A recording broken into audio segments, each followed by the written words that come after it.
What if Proverbs chapter 4 reveals 7 dangerous decisions many Christians discover too late? What if the difference between Christians who finish well and those who end in devastating regret isn't dramatic rebellion or theological confusion, but 9 subtle decisions that seemed completely harmless when they were making them? Decisions that millions of sincere believers are making right now, at this exact moment, without recognizing they're walking toward destruction, they'll discover too late. To avoid. Because hidden in Proverbs chapter 4, woven through Solomon's urgent warnings about wisdom and foolishness, righteousness and wickedness, life and death, there's a pattern that exposes why so many people who started their faith journey with passion and commitment end up decades later wondering what happened, how they got here, why their life didn't turn out as they hoped. And what you're about to discover isn't just biblical information you can file away for later consideration. These are 9 dangerous decisions confronting you right now, today, at this exact point in your life, where the choices you make in the next hours and days will determine whether you experience the abundant life God designed or join the countless others who discovered too late that the path they were walking led exactly where Solomon warned it would, to death disguised as normal. Christian living. Before we begin examining these 9 decisions that most Christians discover too late, I want to invite you to do something that will maximize what you receive from this message. Subscribe to this channel so you don't miss the revelations God is unveiling about His Word. Hit the like button if you're hungry for truth that transforms rather than information that just fills your head. Drop a comment sharing which of these 9 decisions is confronting you most powerfully. Your testimony might be exactly what another believer needs to hear to choose wisdom before it's too late. And share this video with someone you care about, because if what Solomon reveals in Proverbs 4 is true, and it absolutely is, then people you love are making these dangerous decisions right now without recognizing what they're walking toward. And this message could be the warning that saves them from regret they can never undo. Now, before we dive into these 9 revelations, let's pray together. Father, open our hearts to receive what you're revealing through Solomon's wisdom. Give us courage to see ourselves honestly in these warnings, humility to recognize where we're making dangerous decisions, and strength to choose your narrow path even when it costs us everything. Protect us from the deadly assumption that we have unlimited time to change direction later. Let this not be just information we hear, but transformation we experience, as you show us the decisions we're making right now that will determine whether we discover your abundant life or discover too late we wasted our existence. In Jesus' name, amen. Refusing to treasure your Father's instruction as your most valuable inheritance. Discovering why Solomon emphasizes that wisdom isn't just good advice, but life or death teaching you desperately need to guard. Have you ever wondered why Solomon, the wisest man who ever lived, someone who could have opened Proverbs chapter 4 by showcasing his own brilliant insights or impressive credentials, instead begins by pointing backward to what his father David taught him, by emphasizing instruction received rather than wisdom achieved, by framing everything that follows as inherited treasure passed down through generations, rather than personal discovery he's now sharing. Listen, my sons, to a father's instruction, pay attention and gain understanding. I give you sound learning, so do not forsake my teaching. For I too was a son to my father, still tender and cherished by my mother. Then he taught me, and he said to me, take hold of my words with all your heart, keep my commands, and you will live. Because when you examine how Solomon structures this chapter, when you notice he doesn't immediately jump into listing wise decisions you should make, but first establishes the source and value of what he's about to teach.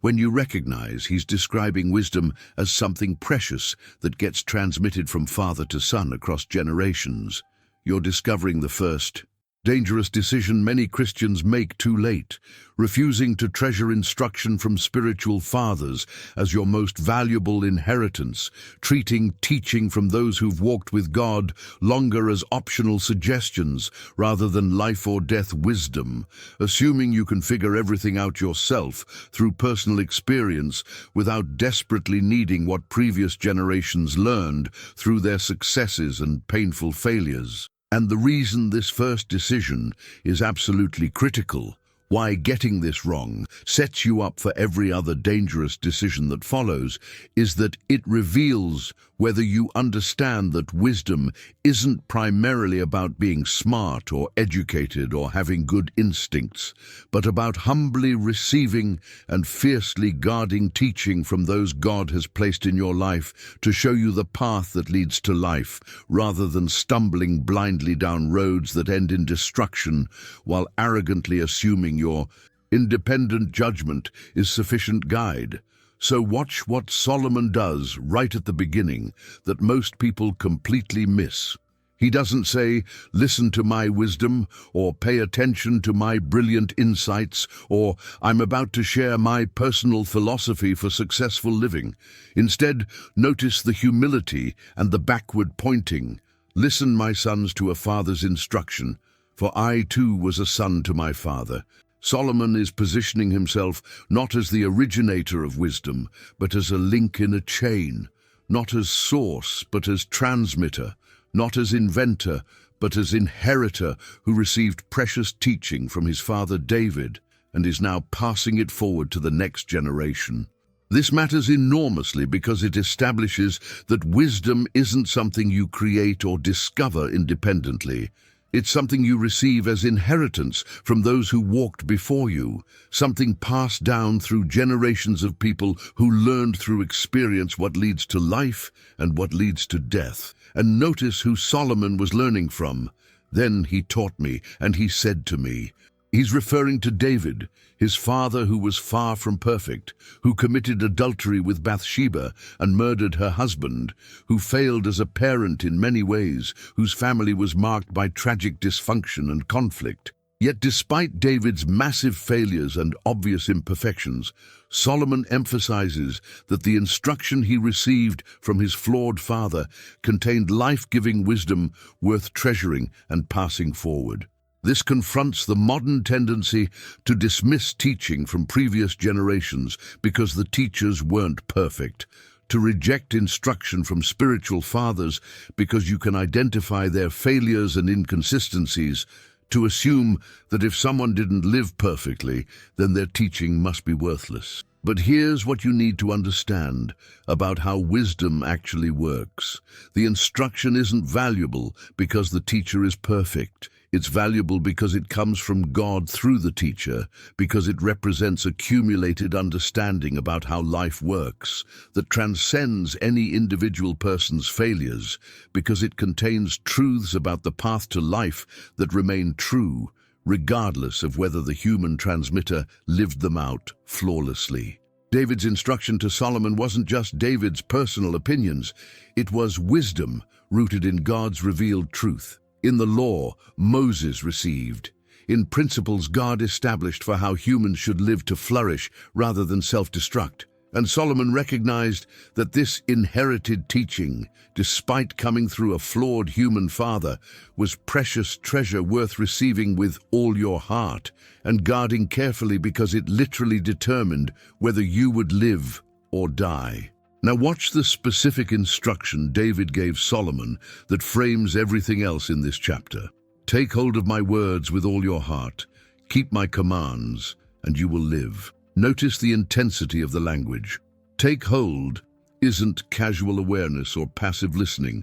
It's aggressive grasping, intentional seizing, determined clutching of something precious you refuse to let go. "With all your heart" indicates total commitment, complete engagement, your entire inner being focused on receiving and retaining this teaching. "Keep my commands" means guarding them like treasure, protecting them from theft or loss, maintaining them as permanent possession you never abandon. And notice the promise attached, "and you will live." Not just exist or survive, but truly live, flourish, thrive, experience the abundant life God designed humans to enjoy, rather than the destructive death spiral that comes from rejecting wisdom. But here's where most Christians make the first dangerous decision without even realizing they're making it. They treat instruction from spiritual fathers, whether biological parents who taught them biblical truth, pastors who invested in their spiritual formation, mentors who showed them how to walk with God, teachers who explained Scripture's life-giving principles, as optional suggestions they can take or leave based on whether it feels relevant to their particular situation. They assume that because they have direct access to God through Christ and the Holy Spirit living in them and Scripture available in their own language, they don't really need what previous generations learned, don't desperately require teaching from those who've walked further on the path, don't have to humbly receive instruction as life or death wisdom rather than interesting perspectives they're free to accept or reject based on personal preference. Think about how this dangerous decision manifests practically. Young believers dismissing wisdom from older Christians because that's just their generation's way of thinking. New converts assuming they can understand Scripture adequately through personal reading without desperately needing teachers who've studied it for decades. Christians rejecting instruction from church leaders because they can identify imperfections in the leaders' lives. Believers treating their parents' biblical teaching as outdated religious tradition rather than wisdom that could save them from devastating mistakes.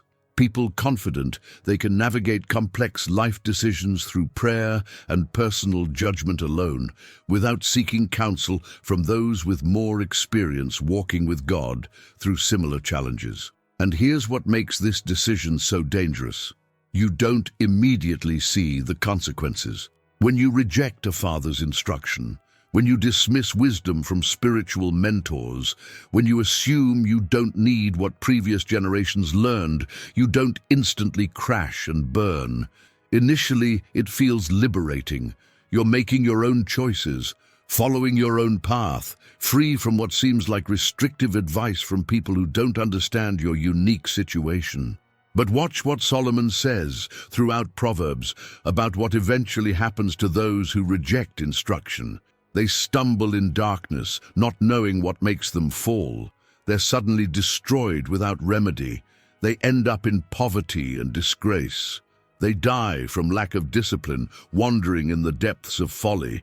The destruction doesn't come immediately. It comes too late, after you've already made irrevocable decisions that set you on paths leading away from life toward death. Now here's what Solomon emphasizes about the value of his father's instruction. I give you sound learning, so do not forsake my teaching. Sound learning, the Hebrew word tov, means good, excellent, valuable, beneficial. This isn't just any information or random advice.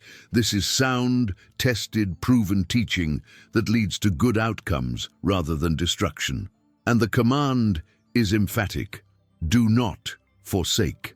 Don't abandon it when it becomes inconvenient. Don't discard it when it conflicts with what you want to do. Don't let it go when culture tells you it's outdated. Don't trade it away for what seems more appealing in the moment, but will ultimately destroy you. But watch the danger. Forsaking teaching doesn't usually happen in one dramatic moment where you consciously reject everything you were taught. It happens gradually. You start making small compromises, tiny adjustments, little exceptions, where you decide the teaching doesn't quite apply to your particular circumstances. You begin listening more to cultural voices than to spiritual fathers. You prioritize advice from peers over instruction from those who've walked longer with God. You slowly drift from the path while telling yourself you're just adapting the teaching to your unique situation, just updating it for your generation, just applying it more flexibly rather than rigidly. And before you realize what's happened, you've forsaken the teaching entirely, abandoned the path that leads to life, and found yourself on roads that end in destruction. Discovering too late that you desperately needed the instruction you arrogantly dismissed as unnecessary for someone as perceptive and capable as you. So here's the first dangerous decision confronting you. Will you treasure instruction from spiritual fathers as your most valuable inheritance, or will you treat it as optional advice you're free to take or leave? Will you take hold with all your heart of teaching from those who've walked with God longer than you, or will you assume your personal judgment and direct relationship with God makes such instruction unnecessary? Will you guard the wisdom passed down through generations as life-giving treasure, or will you casually discard it when it conflicts with what you want to do or what culture tells you is acceptable? And here's why getting this decision right is absolutely critical. Every other decision in this chapter flows from it. If you refuse to treasure your father's instruction, if you reject the wisdom passed down from previous generations, if you assume you can navigate life successfully without desperately needing teaching from spiritual fathers, you'll make every other dangerous decision Solomon is about to warn against. You'll pursue wrong paths because you dismissed instruction about the right path. You'll follow destructive desires because you rejected teaching about what leads to death. You'll fall into traps everyone with wisdom could have warned you about because you were too proud to listen when they tried.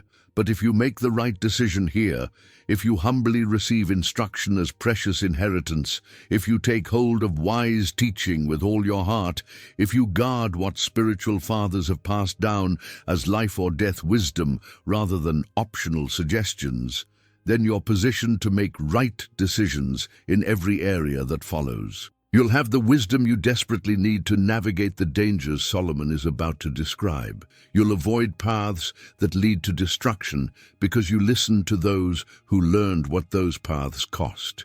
You'll experience the abundant life God designed because you received and followed instruction about how to walk in it rather than arrogantly assuming you could figure everything out through independent trial and error, while refusing to benefit from what previous generations learned through their successes and painful failures. Treating wisdom as information to acquire rather than life to embrace. Discovering why Solomon doesn't say, learn about wisdom, but get wisdom, as if it's a person you desperately need to pursue and possess. Have you ever noticed how Solomon shifts from talking about receiving his father's instruction to giving one of the most intense, urgent, almost desperate commands in all of Scripture, where he doesn't gently suggest you consider exploring wisdom when convenient or recommend you think about gaining understanding if it fits your schedule, but instead pounds out this relentless, emphatic series of imperatives that sound more like a father grabbing his son by the shoulders and shouting life or death warnings than a teacher calmly presenting helpful information. Get wisdom, get understanding. Do not forget my words or turn away from them. Do not forsake wisdom, and she will protect you. Love her, and she will watch over you. The beginning of wisdom is this: get wisdom. Though it cost all you have, get understanding. Because when you examine the intensity of this language, when you notice Solomon doesn't say, try to become wise, or work on understanding, or pursue knowledge when possible, but uses this aggressive, urgent verb, get, repeated over and over, as if wisdom is something you must desperately acquire at any cost. When you recognize he's personifying wisdom as someone you love and embrace, rather than just information you study, you're discovering the second dangerous decision many Christians make too late: treating wisdom as information to acquire through education or Bible study rather than life to embrace through relationship, approaching understanding as knowledge you gain intellectually rather than reality you desperately need to possess and be possessed by, reducing the pursuit of wisdom to learning facts about God instead of knowing God himself in ways that fundamentally transform how you live every moment of every day. So watch what happens in these verses that reveals how radically different biblical wisdom is from what most people think wisdom means. Solomon doesn't say, study wisdom, or learn wisdom, or understand wisdom. He says, get wisdom. That verb is incredibly important. In Hebrew, it's kana, which means to acquire, to buy, to possess, to get ownership of something valuable. It's the same word used for buying property or acquiring possessions or obtaining something precious you now own. This isn't passive learning or casual studying. This is aggressive acquiring, determined obtaining. Whatever it takes possessing of something so valuable, you'll pay any price to get it and keep it. And notice the urgency and intensity. Get wisdom. Get understanding. Do not forget my words or turn away from them. Do not forsake wisdom, and she will protect you. Love her, and she will watch over you. Solomon piles up commands. Get, don't forget, don't turn away, don't forsake love. He's not giving gentle suggestions or helpful tips for self-improvement. He's issuing urgent warnings about something that determines whether you're protected or exposed, whether you're watched over or abandoned to dangers you can't handle alone, whether you live or die. The language sounds almost panicked, like a father who sees his child about to step off a cliff and is desperately trying to grab them back to safety before it's too late. But here's what most people completely miss about what Solomon means by wisdom. He's not talking primarily about having correct information or being educated or understanding theology or knowing Bible facts. Watch how he personifies wisdom. She will protect you. She will watch over you. Wisdom isn't just knowledge you possess. Wisdom is almost like a person who possesses you, who guards you, who watches over you, who becomes intimately involved in every aspect of your life. This is why later in Proverbs 8, Solomon has wisdom, speaking as a person who was with God from the beginning of creation, who delights in humanity, who calls people to come to her. Biblical wisdom isn't just being smart about spiritual things.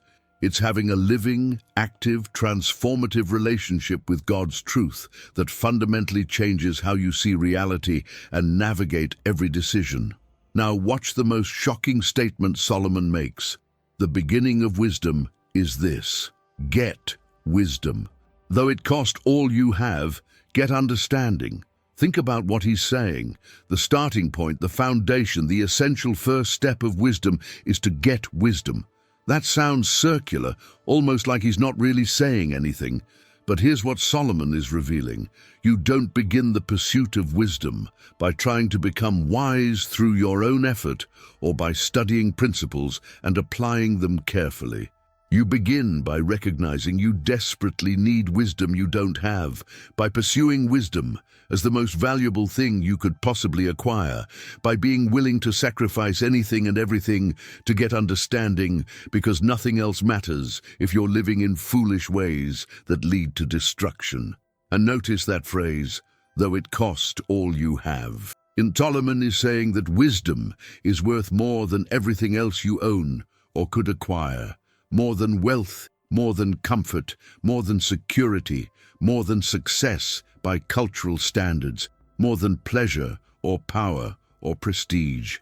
He's saying you should be willing to trade everything to get wisdom, to sacrifice any competing priority, to pay whatever price is necessary to acquire understanding. This confronts the modern approach where people want wisdom as long as it doesn't cost too much, as long as it fits conveniently into lives already full of other pursuits, as long as getting understanding doesn't require sacrificing things they value more. But here's where Christians make the second dangerous decision without even realizing what they're doing. They treat wisdom as information to acquire through Bible study or sermons or Christian books, rather than life, to embrace through complete surrender to God's reality. They approach understanding as knowledge to gain intellectually, learning correct doctrine, understanding biblical concepts, knowing theological frameworks, rather than reality they desperately need to possess and be possessed by in ways that transform everything about how they live. They reduce the pursuit of wisdom to learning facts about God instead of knowing God himself in living relationship that fundamentally changes their desires, priorities, decisions, and entire approach to existence. Think about how this plays out practically. Christians who can articulate correct theology but live exactly like people who don't believe any of it. Believers who study Scripture regularly and know what it says but make decisions based on what they want, rather than what God's wisdom demands. People who attend church and understand biblical principles intellectually, but never actually sacrifice anything significant to pursue wisdom that would transform how they live. Individuals who have information about God stacked up in their minds, but don't actually know God in ways that make them radically different from the culture around them. And here's what makes this decision so dangerous. You can accumulate massive amounts of biblical information without actually getting wisdom. You can study Scripture your entire life, memorize hundreds of verses, understand complex theological concepts, articulate orthodox doctrine correctly, and still be fundamentally foolish in how you actually live because you treated wisdom as information to master rather than life to embrace. The Pharisees knew Scripture backwards and forwards, could quote it extensively, had memorized huge portions of the Old Testament, and completely missed God when He was standing right in front of them because they had information about God without actually knowing God or being transformed by relationship with Him. Now watch what Solomon promises to those who actually get wisdom rather than just learning about it. Do not forsake wisdom, and she will protect you. Love her, and she will watch over you. Notice these are relational terms: forsake, love, protect, watch over. This is language of intimate relationship, not academic study. You don't forsake information, you forget it or fail to apply it. But you forsake a person, you abandon a relationship, you turn away from someone who was protecting and guarding you, and you don't love facts or principles. You appreciate them or value them. But you love a person, you're devoted to someone, you're completely committed to relationship with them. So Solomon is revealing that getting wisdom means entering into living relationship with God's reality, with God's truth, with God Himself, in ways that aren't just intellectual, but completely transformative. It means loving wisdom, being so devoted to God's ways that you pursue them above everything else, so committed to understanding how reality actually works according to God's design that you sacrifice competing priorities, so hungry for truth that transforms you that you're willing to pay any cost to get it and keep it. But here's the promise attached to this kind of pursuit. Wisdom will protect you. She will watch over you. When you actually get wisdom, rather than just learning about wisdom, when you embrace God's reality, rather than just studying information about God, when you enter into transformative relationship with truth, rather than just accumulating knowledge, wisdom actively guards you from dangers you don't even see coming, protects you from destructive paths you would have stumbled down in ignorance, watches over you in ways that keep you on the path that leads to life rather than death. And here's what you need to understand. The protection wisdom provides isn't just external. It's not just that wise people avoid external dangers or make better practical decisions. The protection is internal and fundamental. When you actually get wisdom, when you're possessed by God's reality rather than just possessing information about God, when you know Him in transformative relationship, your desires change, your priorities shift, your entire way of seeing and responding to reality is different. You're protected because you're not even tempted by things that would destroy you, not even attracted to paths that lead to death, not even considering options that foolish people pursue thinking they'll bring life. So here's the second dangerous decision confronting you. Will you treat wisdom as information to acquire through study, or will you pursue wisdom as life to embrace through complete surrender?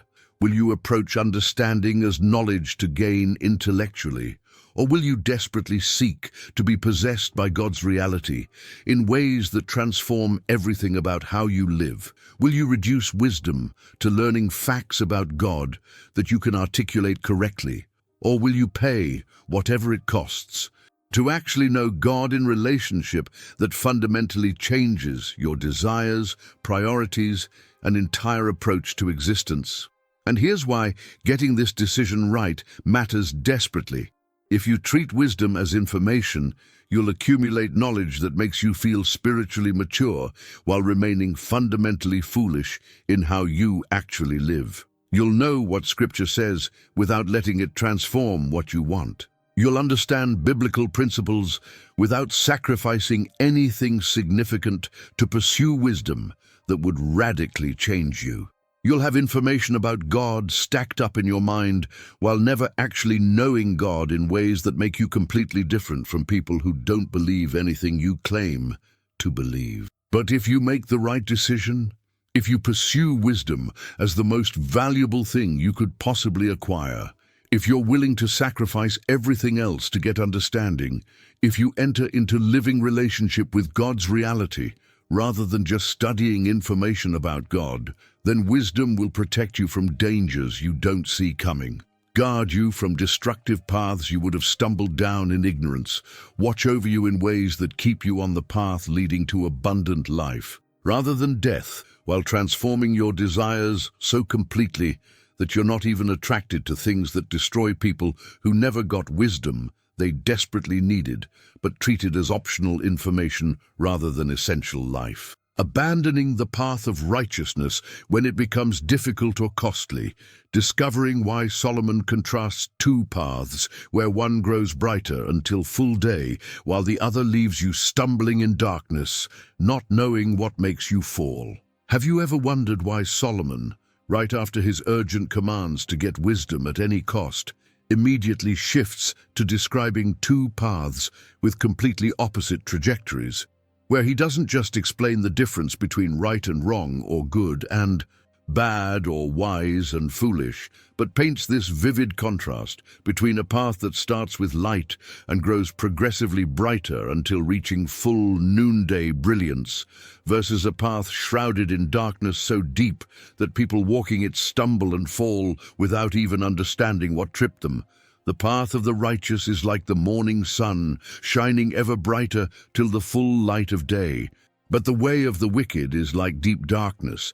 They do not know what makes them stumble, because when you examine these two paths, when you notice Solomon isn't describing one as difficult and the other as easy, or one as demanding and the other as comfortable, but rather contrasting increasing light versus impenetrable darkness, when you recognize he's revealing that the righteous path grows progressively clearer and brighter, while the wicked path leaves you blind and confused, you're discovering the third dangerous decision many Christians make too late, abandoning the path of righteousness when it becomes difficult or costly, switching to what seems like easier paths when following God's ways requires sacrifice, trading the path that leads to increasing light and understanding for paths that promise immediate comfort but lead to darkness where you stumble and fall without even comprehending what's destroying you.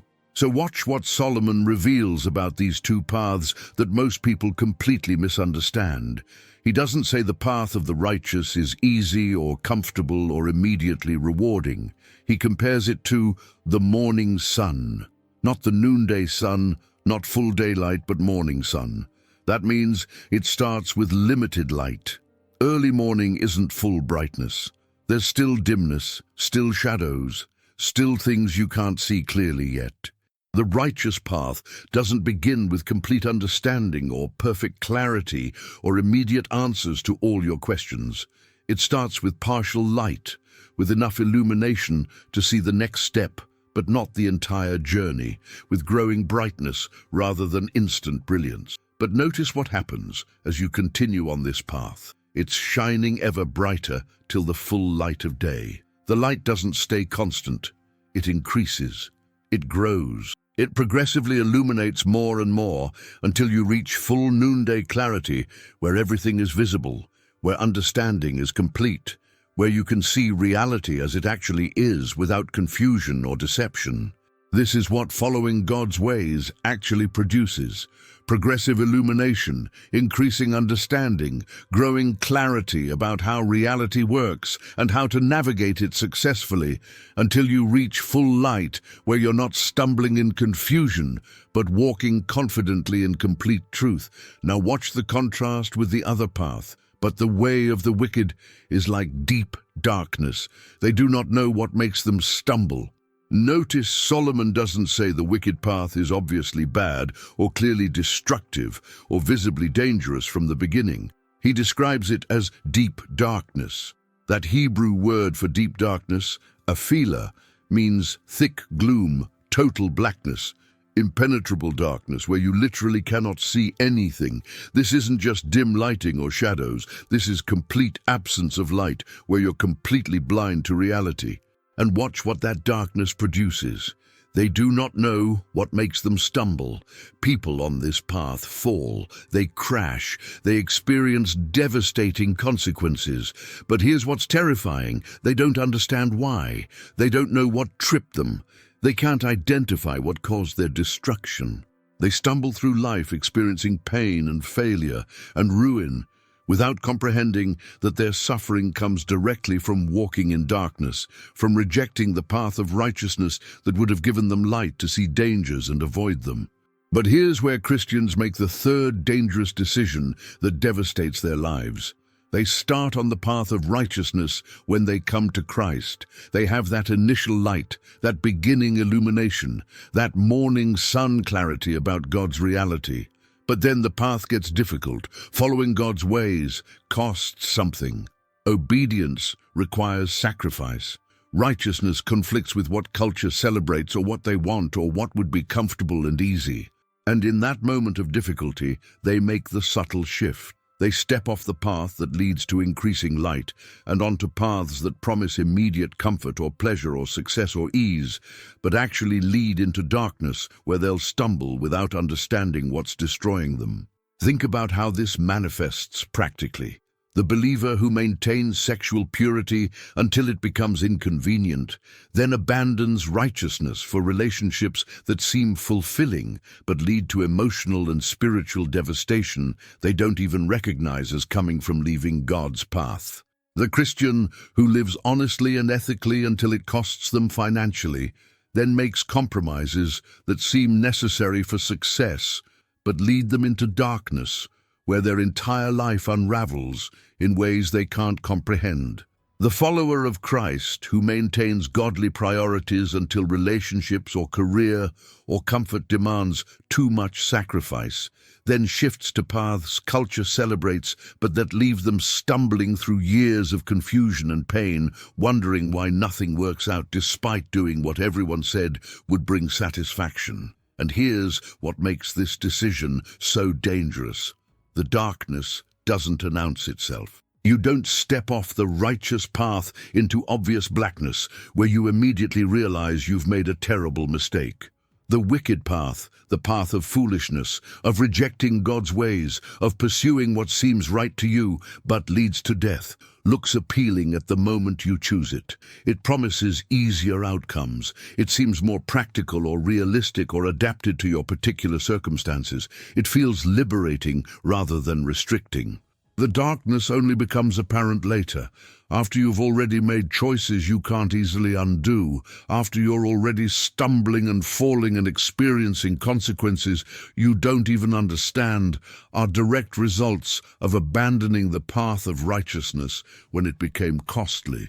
Now watch what Solomon emphasizes about the righteous path. It grows ever brighter. That means staying on this path produces increasing illumination. The longer you walk in God's ways, the more clearly you see reality.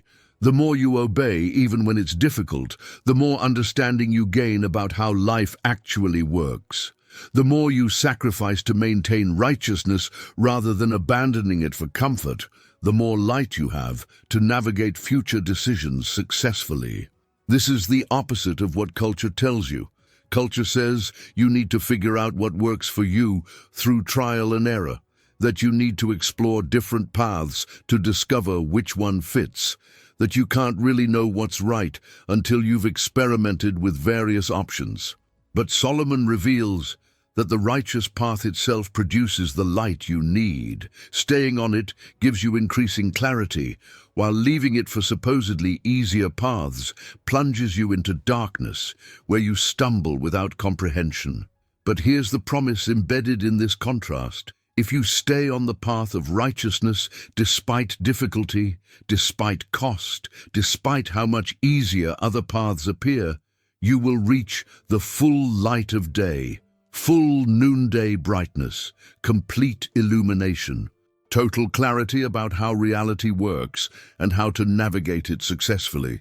This isn't just theoretical or spiritual, it's practical and immediate. People who maintain righteousness even when it's costly progressively see with increasing clarity what leads to life versus what leads to death.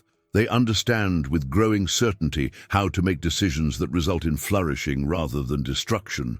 They walk with confident clarity, while people who abandon righteousness for easier paths stumble in confused darkness, wondering why everything keeps going wrong.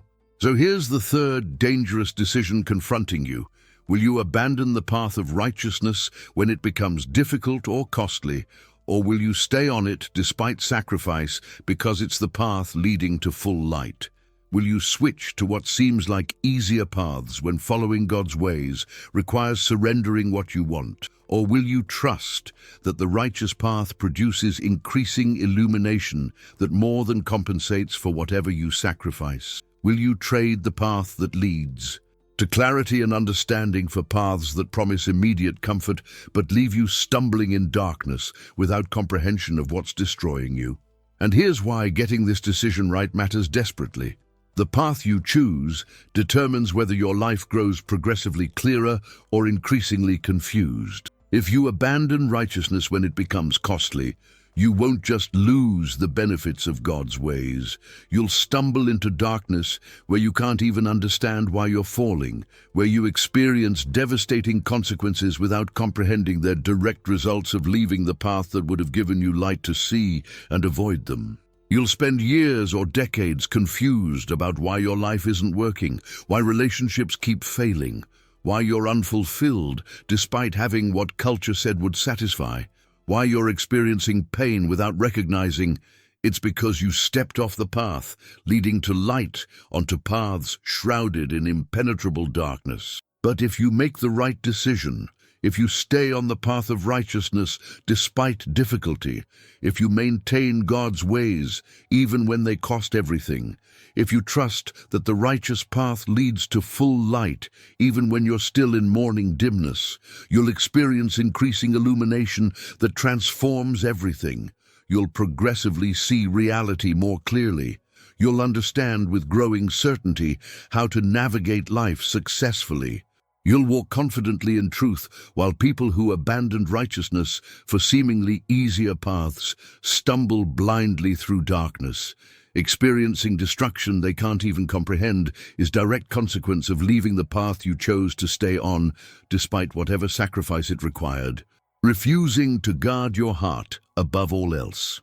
Discovering why Solomon says everything you do flows from your heart, and why most Christians protect everything except the one thing that determines their entire life. Have you ever stopped to consider why Solomon, right in the middle of his urgent warnings about wisdom and the two paths leading to completely opposite destinations, suddenly issues what might be the most important command in all of Proverbs, where he doesn't tell you to guard your reputation or protect your possessions or maintain your health or secure your future, but instead delivers this laser-focused imperative that cuts through everything else to identify the single most critical thing you must protect if you want to survive and flourish. Above all else, guard your heart, for everything you do flows from it. Because when you examine what Solomon means by above all else, when you notice he's saying this one thing matters more than every other thing you could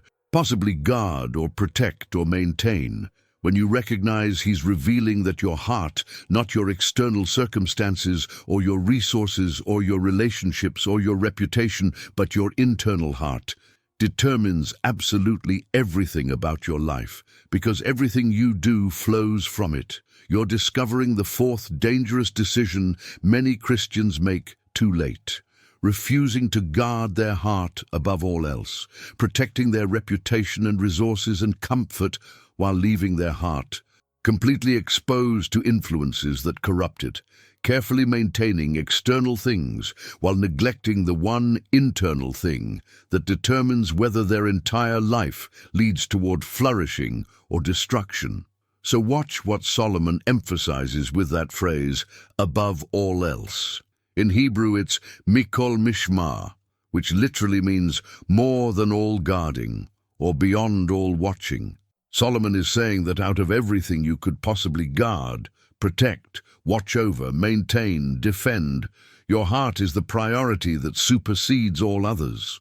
Not one priority among many. Not an important thing to pay attention to alongside other important things. The supreme priority.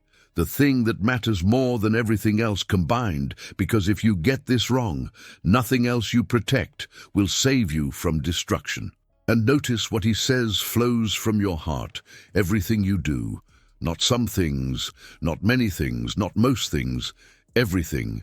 Your heart, the Hebrew word lev, meaning your inner being, your will, your desires, your core identity, what you truly want and value and pursue, determines every action you take, every decision you make, every word you speak, every path you choose.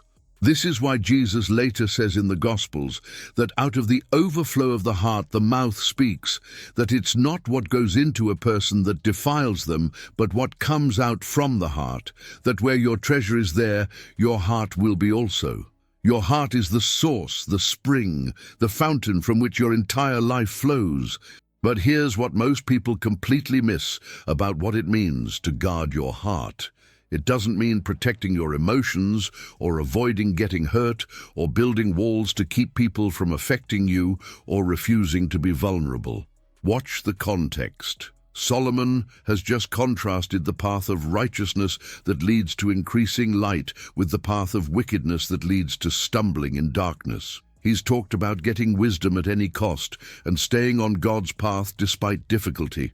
Now he's explaining why some people abandon the righteous path despite knowing it's right, why believers who start will end in destruction, why Christians who have correct information still make devastating choices. It's because they failed to guard their heart above all else. They protected everything except the one thing that determines everything. Guarding your heart means vigilantly protecting what you allow to influence your desires, what shapes your values, what forms your loves, what determines what you actually want and pursue regardless of what you say you believe. It means being ruthlessly careful about what you expose your heart to, because whatever influences your heart will eventually control your life, since everything you do flows from it. If your heart is shaped by culture's values, you'll live by culture's priorities, no matter how much biblical information you have in your head. If your heart is captured by pursuit of comfort or pleasure or success by worldly standards, you'll make decisions leading to those things regardless of how much you claim to follow Christ. If your heart loves what God calls evil or treasures what leads to destruction, you'll walk paths leading to death no matter how correct your theology is. Now watch what makes this so critical. Your heart doesn't just happen. It's not static or fixed or immune to influence. Your heart is constantly being shaped by whatever you're exposing it to, the content you consume, the relationships you maintain, the environments you inhabit, the voices you listen to, the desires you feed, the fantasies you entertain. Every influence either moves your heart toward God or away from Him, either shapes your desires to align with His ways or corrupts them toward paths leading to destruction. There's no neutral ground. Your heart is always being influenced, always being formed, always being pulled in some direction by whatever has access to it. This is why Solomon commands you to guard it above all else, because if you don't vigilantly protect your heart from corrupting influences, if you carelessly expose it to things that shape desires away from God, if you allow your heart to be captured by loves that lead to death, then nothing else you protect matters. You could guard your reputation perfectly while your corrupted heart leads you to secret sins that eventually destroy everything. You could protect your finances carefully while your heart's love of wealth drives you into foolish decisions that end in ruin. You could maintain your health meticulously while your heart's pursuit of pleasure leads you down paths that devastate your soul. You could secure your future through careful planning, while your heart's priorities ensure that future brings emptiness and regret. But here's what makes guarding your heart exponentially more difficult in the 21st century than in any previous generation. You're living in the first era of human history, where corrupting influences have direct, immediate, unlimited access to your heart 24 hours a day through devices you carry in your pocket and screens you stare at for hours every single day. Think about what this means practically. Solomon lived in a world where corrupting your heart required effort. You had to physically go somewhere. You had to seek out evil influences. You had to make deliberate choices to expose yourself to things that would corrupt your desires. But you live in a world where corruption comes to you automatically, algorithmically, relentlessly, through entertainment streaming services designed to keep you watching content that triggers dopamine, regardless of whether it corrupts your heart. Through social media platforms engineered to capture your attention by showing you exactly what will generate engagement, regardless of whether it shapes desires away from God, through infinite scrolling feeds that train your heart toward comparison and envy and covetousness without you even recognizing what's happening. Watch how insidious this is. You're not deliberately seeking out content to corrupt your heart. You're not consciously choosing to expose yourself to influences that will destroy your desires. You're just relaxing after work by turning on Netflix or scrolling Instagram or browsing YouTube, activities that seem completely harmless, that everyone else does without question, that feel like innocent entertainment rather than spiritual warfare for your soul. But here's what you need to understand. These platforms are not neutral. They're not just providing content you passively consume. They're sophisticated systems built by teams of engineers and psychologists and data scientists whose entire purpose is to understand what captures human attention and desire, and then to deliver exactly that content in ways that keep you consuming more and more and more. And here's the devastating reality. These systems understand how to shape your heart better than you do. They know that if they show you certain images, your desires will shift in predictable directions. They know that if they feed you certain narratives, your values will be formed by those stories. They know that if they surround you with certain voices and perspectives, your loves will be captured by what those voices celebrate. They're not trying to help you guard your heart. They're trying to capture it, to shape it, to form it in ways that serve their purposes, regardless of whether those purposes align with God's design for human flourishing. Think about what this looks like practically. You sit down for what you think will be 30 minutes of entertainment, and 3 hours later, you've binge-watched an entire season of a show that glorified exactly what God calls wicked, that presented adultery as exciting romance, that portrayed revenge as justice, that made greed look like ambition, that celebrated sexual perversion as liberation, that mocked righteousness as repression. And you don't feel your heart being corrupted because the corruption happens subtly, progressively, almost invisibly. Your theology doesn't change, your church attendance continues, your external image remains intact, but underneath, your desires are shifting, your affections are being pulled, your heart is learning to treasure what destroys and to despise what gives life. Or you scroll through social media for what seems like a few minutes, and suddenly an hour has passed, where you've consumed hundreds of images, carefully curated to generate envy, people with bodies you don't have, possessions you can't afford, experiences you're not having, success you haven't achieved, relationships that look perfect compared to your struggles. And you don't recognize that your heart is being trained toward covetousness, toward discontent, toward comparison that breeds bitterness, toward valuing what culture celebrates rather than what God treasures. You just feel vaguely dissatisfied with your life, increasingly envious of others, progressively more discontent with what you have, without ever connecting those corrupted desires to the content you've been casually consuming that shaped your heart in directions leading away from gratitude and contentment and joy in God's provision. Now here's where Christians make the catastrophic mistake that ruins their lives. They think that because they're not watching obviously evil content, because they're not consuming hardcore pornography or explicit violence or blatant anti-Christian propaganda, their heart is safe from corruption.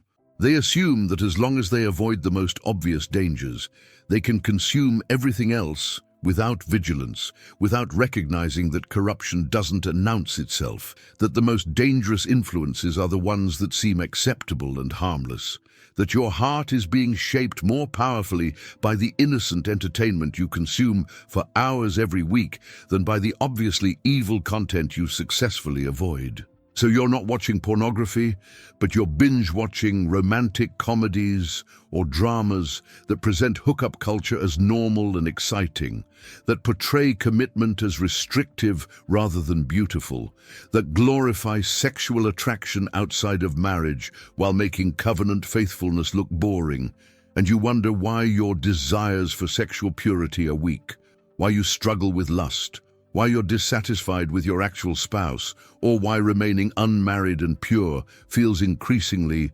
impossible. It's because you didn't guard your heart. You exposed it for dozens or hundreds of hours to content that trained it to desire what destroys while despising what leads to life. You're not gambling away your savings, but you're consuming constant content that glorifies wealth and status and possessions, that presents accumulation as achievement, that makes your worth depend on what you own rather than who you are in Christ. And you wonder why you're never content, why you're always striving for more, why generosity feels impossible, why financial stress dominates your life despite having more than previous generations could imagine. It's because you didn't guard your heart. You let it be captured by loves that lead to destruction while telling yourself you were just watching normal television. You're not explicitly rejecting God, but you're marinating your heart in voices that mock righteousness, that celebrate what God calls wicked, that present his ways as restrictive rather than liberating, that make holiness look like fanaticism while making compromise look like wisdom. And you wonder why your passion for God is cold, why obedience feels burdensome, why you're increasingly comfortable with sin patterns you used to resist. It's because you didn't guard your heart above all else. You protected your reputation and your image and your comfort, but you left your heart completely exposed to influences that corrupted it so thoroughly that everything flowing from it now leads toward destruction rather than life. But here's what makes heart corruption so absolutely devastating. You don't feel it happening. When you're being tempted to obvious sin, when you're facing external pressure to compromise, when you're being directly attacked, you know you're in danger. You recognize the threat. You can activate spiritual defenses, call on God's strength, resist the temptation. But when your heart is being corrupted through casual entertainment consumption, through normal social media scrolling, through innocent exposure to values and perspectives and narratives that gradually shape your desires away from God, you don't recognize the danger because it doesn't feel dangerous. It feels like relaxation. It feels like staying connected. It feels like normal life in the 21st century. And this is precisely what makes it so deadly. The corruption is invisible. The influence is subtle. The heart shaping happens progressively, almost imperceptibly, over months and years of exposure that seemed harmless in each individual moment, but that accumulated into transformed desires you didn't even recognize were changing until they'd already been corrupted so thoroughly that everything flowing from your heart leads in directions you never intended to go. Think about the terrifying progression. You start with correct theology. You know what Scripture says about sexual purity, about contentment, about priorities, about what leads to life versus what leads to death. You have the right information in your head. You can articulate biblical truth accurately. But because you fail to guard your heart, because you casually expose it to influences that shape desires away from God, because you consume content that trains your affections toward what he calls evil, your desires slowly shift, your loves gradually change. Your heart progressively treasures different things, And since everything you do flows from your heart, since your actions follow your desires rather than your knowledge, since you live according to what you love rather than what you believe, you end up making choices that contradict everything you claim to believe, walking paths that lead away from everything you say you want, experiencing destruction that comes not from rejecting biblical truth, but from having a corrupted heart despite correct theology. This is why you see so many Christians who know Scripture extensively, who can quote verses accurately, who understand doctrine correctly, but whose lives look exactly like people who don't believe any of it. They're not theological liberals who reject biblical authority. They're not openly rebelling against God. They're sincere believers with sound doctrine and corrupted hearts. They have the right information in their heads, but wrong desires in their hearts. And since everything they do flows from their heart rather than from their knowledge, since their choices follow their desires rather than their theology, since they live according to what they love rather than what they believe, they end up destroyed despite having all the right answers, devastated despite knowing all the correct doctrine, experiencing exactly the death Solomon warned about, while being able to articulate perfectly what leads to life. Watch how this manifests in ways that devastate people who never saw it coming. The pastor who preached biblical truth for decades about sexual purity and covenant faithfulness, who counseled countless couples about marriage, who wrote books about God's design for intimacy, but who failed to guard his heart above all else, who casually consumed content that gradually corrupted his desires, who exposed his affections to influences that slowly shaped them away from God's ways, discovering too late that his corrupted heart led him into the very adultery he preached against for 30 years, because everything you do flows from your heart, regardless of what theology you can articulate. The worship leader who led thousands in singing about God's glory and treasuring Christ above all else, who seemed to have vibrant spiritual life, who appeared to love God deeply, but who failed to guard her heart, who let social media progressively corrupt her affections, who allowed comparison and envy and covetousness to capture what she treasured, discovering that her corrupted heart led her to abandon ministry and chase Instagram-worthy lifestyle she'd been training herself to desire for. Years through casual scrolling, she never recognized was destroying her while she was singing truth her heart no longer actually loved. The successful Christian businessman who built an empire while maintaining reputation for integrity, who taught Sunday school about biblical stewardship, who served on church leadership, but who failed to guard his heart above all else, who immersed himself in business culture that glorified wealth accumulation, who surrounded himself with voices celebrating status and success and power, discovering too late that his corrupted heart led him to financial crimes and destroyed relationships because he'd been training his heart to treasure what leads to destruction while maintaining perfect theological knowledge about what leads to life. And here's what makes these examples so terrifying. These aren't people who rejected biblical truth. They're not theological liberals or obvious rebels. They're sincere believers with correct doctrine, whose corrupted hearts led them into destruction they never saw coming because they thought that having right theology was sufficient protection, never understanding that if you don't guard your heart above all else, if you expose it to influences that corrupt desires while maintaining correct beliefs, you'll end up destroyed by a heart that leads you where your theology says you shouldn't go, because everything you do flows from your heart, not from your knowledge.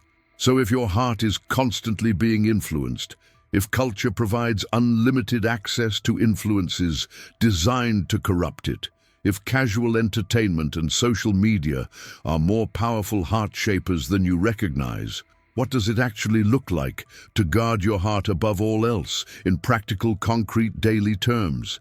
Because Solomon doesn't give you this urgent command without expecting you to implement it and saying, "I'll try to be more careful," or "I'll guard my heart better," accomplishes nothing if you don't translate abstract principle into specific actions that actually protect your desires from corruption. First, understand that guarding your heart requires creating systems, not relying on willpower in moments of decision. You don't successfully guard your heart by trying harder to resist temptation when you're already consuming corrupting content. You guard it by creating boundaries and systems and environments that prevent corrupting influences from accessing it in the first place. Think about how you guard valuable physical possessions. You don't protect expensive jewelry by trying to remember to watch it carefully every moment. You put it in a safe, you install security systems, you create structural protections that don't depend on constant vigilance in every moment. The same principle applies to your heart, which is infinitely more valuable than any physical possession, but which most Christians protect less carefully than they protect their phones. What does this look like practically? It means conducting ruthless content audits where you examine what you're actually consuming, not what you think you're consuming or what you wish you were consuming, but what you're actually watching and reading and scrolling through for hours every week. Track it honestly for 1 week. How many hours on Netflix or streaming services? How many hours scrolling social media? What specific shows are you watching? What accounts are you following? What content is appearing in your feeds? And then ask the heart-guarding question Solomon demands: is this content shaping my desires toward God or away from Him? Is this training my heart to treasure what leads to life or what leads to destruction? Is this forming affections that align with God's design or that corrupt toward paths leading to death? And here's where most Christians fail. They evaluate content based on whether it's too bad rather than whether it's actively good for their heart. They ask, is this evil enough that I need to stop watching, rather than, is this shaping my heart toward what God treasures? They use external moral standards. It's not pornography. It's not R-rated. Other Christians watch it. Rather than the heart-guarding standard Solomon demands, is this content protecting or corrupting the heart from which everything in my life flows? So you're not watching hardcore pornography, but you're consuming shows saturated with sexual content that glorifies hookup culture and makes commitment look boring. That's corrupting your heart, even if it's not pornography. You're not following obviously toxic accounts, but your social media feeds are filled with carefully curated images designed to generate envy and comparison. That's corrupting your heart, even if the content isn't evil. You're not reading anti-Christian literature, but you're marinating in narratives that celebrate what God calls wicked and mock what He calls righteous. That's corrupting your heart, even if you maintain orthodox theology. Guarding your heart means eliminating content that corrupts it, regardless of whether that content seems acceptable by cultural standards or whether other Christians consume it without apparent concern.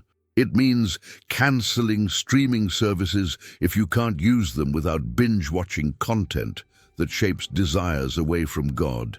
It means deleting social media apps if you can't scroll without training your heart toward comparison and envy. It means choosing entertainment fasting over heart corruption, choosing to be bored over being influenced toward destruction, choosing to guard what determines everything over participating in what everyone else consumes. Second, guarding your heart means replacing corrupting input, not just removing it. Your heart doesn't operate in vacuum. If you remove influences shaping it in wrong directions without replacing them with influences shaping it toward God, you'll either return to corrupting content or your heart will find new corrupting influences to fill the void.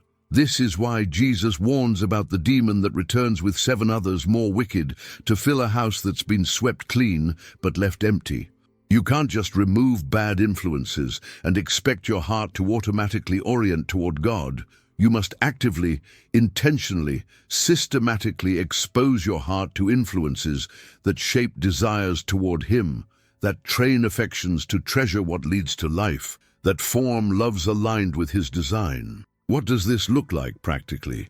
It means replacing hours of entertainment consumption with scripture saturation, not just quick daily devotions that check a box, but extended time immersing your heart in God's Word in ways that actually shape desires. It means replacing social media scrolling with reading that forms your heart, biographies of faithful believers, theology that expands your vision of God, literature that cultivates virtue rather than corrupting vice. It means replacing passive content consumption with active spiritual disciplines, extended prayer that trains your heart to desire God Himself rather than what He can give you, worship that cultivates affection for His glory rather than pursuit of emotional experiences, fasting that breaks your heart's slavery to comfort and pleasure and immediate gratification. And it means surrounding yourself with voices that call your heart toward God rather than voices that pull it away. Finding community with believers whose desires have been shaped by wisdom, whose hearts treasure what leads to life, whose affections have been captured by Christ rather than by culture. Because your heart is being formed by whatever voices have most access to it. And if you're spending 8 hours a day consuming entertainment and social media, but only 1 hour a week in biblical community, you shouldn't be surprised when your heart reflects entertainment culture's values rather than God's kingdom priorities. Third, guarding your heart means recognizing that some environments are toxic regardless of your intentions. You can have the strongest resolve, the most disciplined willpower, the most sincere desire to guard your heart. But if you're constantly inhabiting environments designed to corrupt it, if you're regularly participating in contexts where corrupting influences have unlimited access to your desires, you will fail to guard your heart above all else, no matter how committed you are in theory. Some environments are simply too toxic for heart protection, some relationships too corrupting for desire guarding, some habits too destructive for affection formation that leads to life. This means making radical choices that seem extreme to people who don't understand what's at stake. It means changing careers if your work environment is systematically corrupting your heart. It means ending friendships if relationships are pulling your affections away from God. It means moving if your neighborhood or city's culture makes guarding your heart practically impossible. It means restructuring your entire life around heart protection because Solomon says this matters above all else, more than career success, more than social connection, more than comfort and convenience, more than maintaining relationships or opportunities that everyone else thinks you'd be crazy to sacrifice. Because here's what you need to understand. If you fail to guard your heart, nothing else you achieve or acquire or maintain will save you from destruction. You can have the most successful career while your corrupted heart leads you into choices that devastate everything you built. You can have the most impressive social network while your corrupted heart drives you toward paths that destroy the relationships that actually matter. You can have the most comfortable life while your corrupted heart ensures that comfort produces emptiness and regret, rather than the flourishing you were seeking. Everything you do flows from your heart, which means if your heart is corrupted, everything flowing from it leads toward destruction, regardless of how carefully you guard everything else. But here's where Christians make the fourth dangerous decision that devastates their lives. They protect everything except their heart. They're careful about their reputation. They maintain good external image. They avoid obvious public sins. They present themselves as respectable believers. They're protective of their resources. They work hard, save wisely, make prudent financial decisions. They guard their physical health. They eat right, exercise, get medical checkups. They secure their future. They plan carefully, build retirement savings, establish stability. But they leave their heart completely exposed to influences that corrupt it, carelessly consuming entertainment that shapes desires away from God, casually maintaining relationships that pull their affections toward what God calls evil, thoughtlessly inhabiting environments that form loves leading to destruction. Think about how this plays out practically. The believer who carefully maintains church attendance and biblical knowledge while binge-watching shows that glorify exactly what God calls wicked, wondering why they're increasingly drawn to sins they used to resist. It's because they're guarding their reputation while leaving their heart exposed to influences shaping desires toward destruction. The Christian who protects their finances carefully while feeding their heart with constant consumption of social media, highlighting what they don't have, cultivating discontent and envy and covetousness that eventually drives foolish decisions. It's because they're guarding their resources while letting their heart be captured by loves leading away from God. The follower of Christ, who maintains physical health while consuming pornography or romance novels or fantasy relationships that corrupt their heart's understanding of love and intimacy, then wondering why their actual relationships are unsatisfying and broken. It's because they're guarding their body while abandoning their heart to influences that destroy what flows from it. And here's what makes this decision so devastatingly dangerous. You don't immediately see the consequences of failing to guard your heart. When you expose your heart to corrupting influences, when you allow desires to be shaped away from God, when you let your affections be captured by loves leading to destruction, nothing dramatic happens at first. You still know correct doctrine. You still attend church. You still identify as a Christian. You still maintain external respectability. But underneath, your heart is being corrupted, your desires are shifting, your loves are changing. And since everything you do flows from your heart, it's only a matter of time before the corrupted heart produces corrupted life, devastating choices, destructive paths, ruined relationships, wasted years pursuing what your corrupted heart learned to treasure while you were carefully protecting everything except the one thing that determines everything.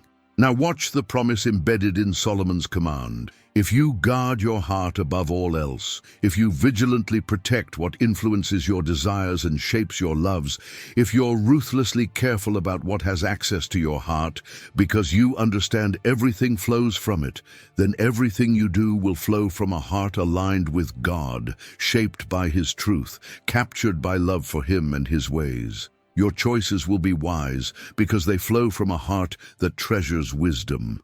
Your paths will lead to life because they flow from a heart that loves what God loves.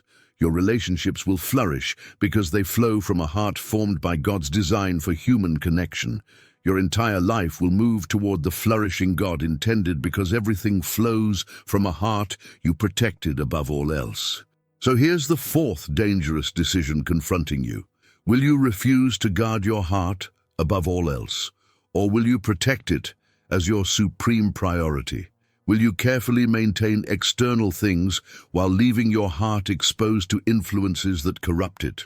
Or will you be ruthlessly vigilant about what shapes your desires because you understand everything flows from your heart? Will you casually consume content and maintain relationships and inhabit environments that pull your affections away from God? Or will you guard your heart above all else because you recognize that failing here means nothing else you protect will save you from destruction that comes when everything you do flows from a corrupted heart? And here's why. Getting this decision right matters more than anything else. Your heart determines your entire life. Everything you do flows from it. If you guard your reputation and resources and future, but fail to guard your heart, you'll end up with perfect external image and corrupted internal reality that eventually produces devastation you carefully plan to avoid. If you protect everything except your heart, you'll watch in confusion as your life unravels, despite all your careful protection of lesser things, never comprehending that destruction came from the one thing you refused to guard above all else. But if you make the right decision, if you guard your heart above all else, if you vigilantly protect what influences your desires and shapes your loves, if you're ruthlessly careful about what has access to your heart because you understand everything flows from it, then everything you do will flow from a heart aligned with God, shaped by truth, captured by love for Him and His ways. Your entire life will move toward flourishing rather than destruction because you made the decision. Most Christians discover too late matters more than every other decision combined. Guarding your heart above all else because everything you do flows from it. Allowing your eyes to wander toward destructive paths instead of fixing them on the way forward. discovering why Solomon commands you to look straight ahead, because where your gaze goes, your life inevitably follows. Have you ever noticed how immediately after Solomon's command to guard your heart above all else, because everything flows from it, he doesn't move to some completely different topic or switch to abstract theological concepts, but instead issues a series of intensely practical commands about your physical body, starting with your eyes, then your mouth, then your feet, where he begins by saying something that sounds almost absurdly simple until you understand what he's really revealing. Let your eyes look straight ahead. Fix your gaze directly before you. Because when you examine why Solomon prioritizes your eyes, right after emphasizing that your heart determines everything, when you notice he's not just giving helpful advice about maintaining focus, but issuing urgent commands about where you direct your attention and what you allow yourself to look at, when you recognize he's revealing that your gaze isn't neutral or passive, but actively shapes what captures your heart and therefore controls your life, you're discovering the fifth dangerous decision many Christians make too late, allowing their eyes to wander toward destructive paths instead of fixing them on the way forward, casually consuming visual content that pulls their attention and affections toward what God calls evil, thoughtlessly looking at what corrupts desires while wondering why their heart leads them down paths they know lead to destruction but can't seem to resist because they never understood that where your gaze goes, your life inevitably follows. So watch the direct connection between guarding your heart and controlling your eyes. Solomon just commanded you to guard your heart above all else because everything you do flows from it. Now he immediately tells you to control your eyes.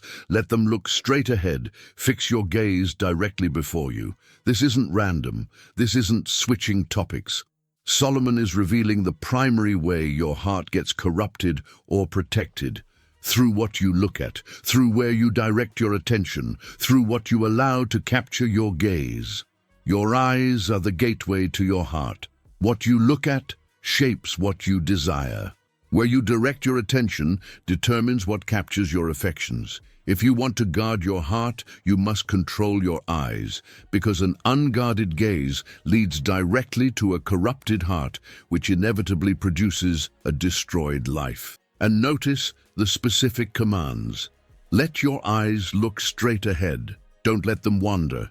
Don't allow them to drift. Don't permit them to be pulled in directions away from the path you should be walking. Fix your gaze directly before you, intentionally, deliberately, determinedly. Focus your attention on where you're going and what you're pursuing, rather than casually allowing your gaze to land wherever it's attracted. This is active, aggressive control of your vision. You're not passively receiving whatever visual input happens to be available. You're actively directing your gaze, intentionally fixing your attention, deliberately controlling what you look at because you understand that where your eyes go, your heart will follow. But here's what most people completely miss about why controlling your gaze matters so critically. Looking isn't neutral. Your brain isn't a passive camera that simply records visual information without being affected by it. When you look at something, when you allow your gaze to linger on images or scenes or content, you're not just observing, you're training. You're teaching your heart what to desire.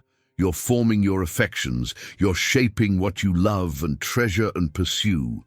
Every time you look at something, you're either moving your heart toward God or away from Him, either training your desires to align with His ways or corrupting them toward paths leading to destruction.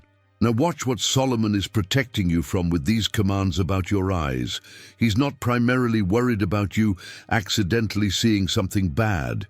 He's concerned about you allowing your gaze to wander, to drift, to be pulled toward things that seem appealing or interesting or exciting, but that corrupt your heart and lead you off the path of righteousness onto paths shrouded in darkness where you'll stumble without understanding what's destroying you. The danger isn't just bad content.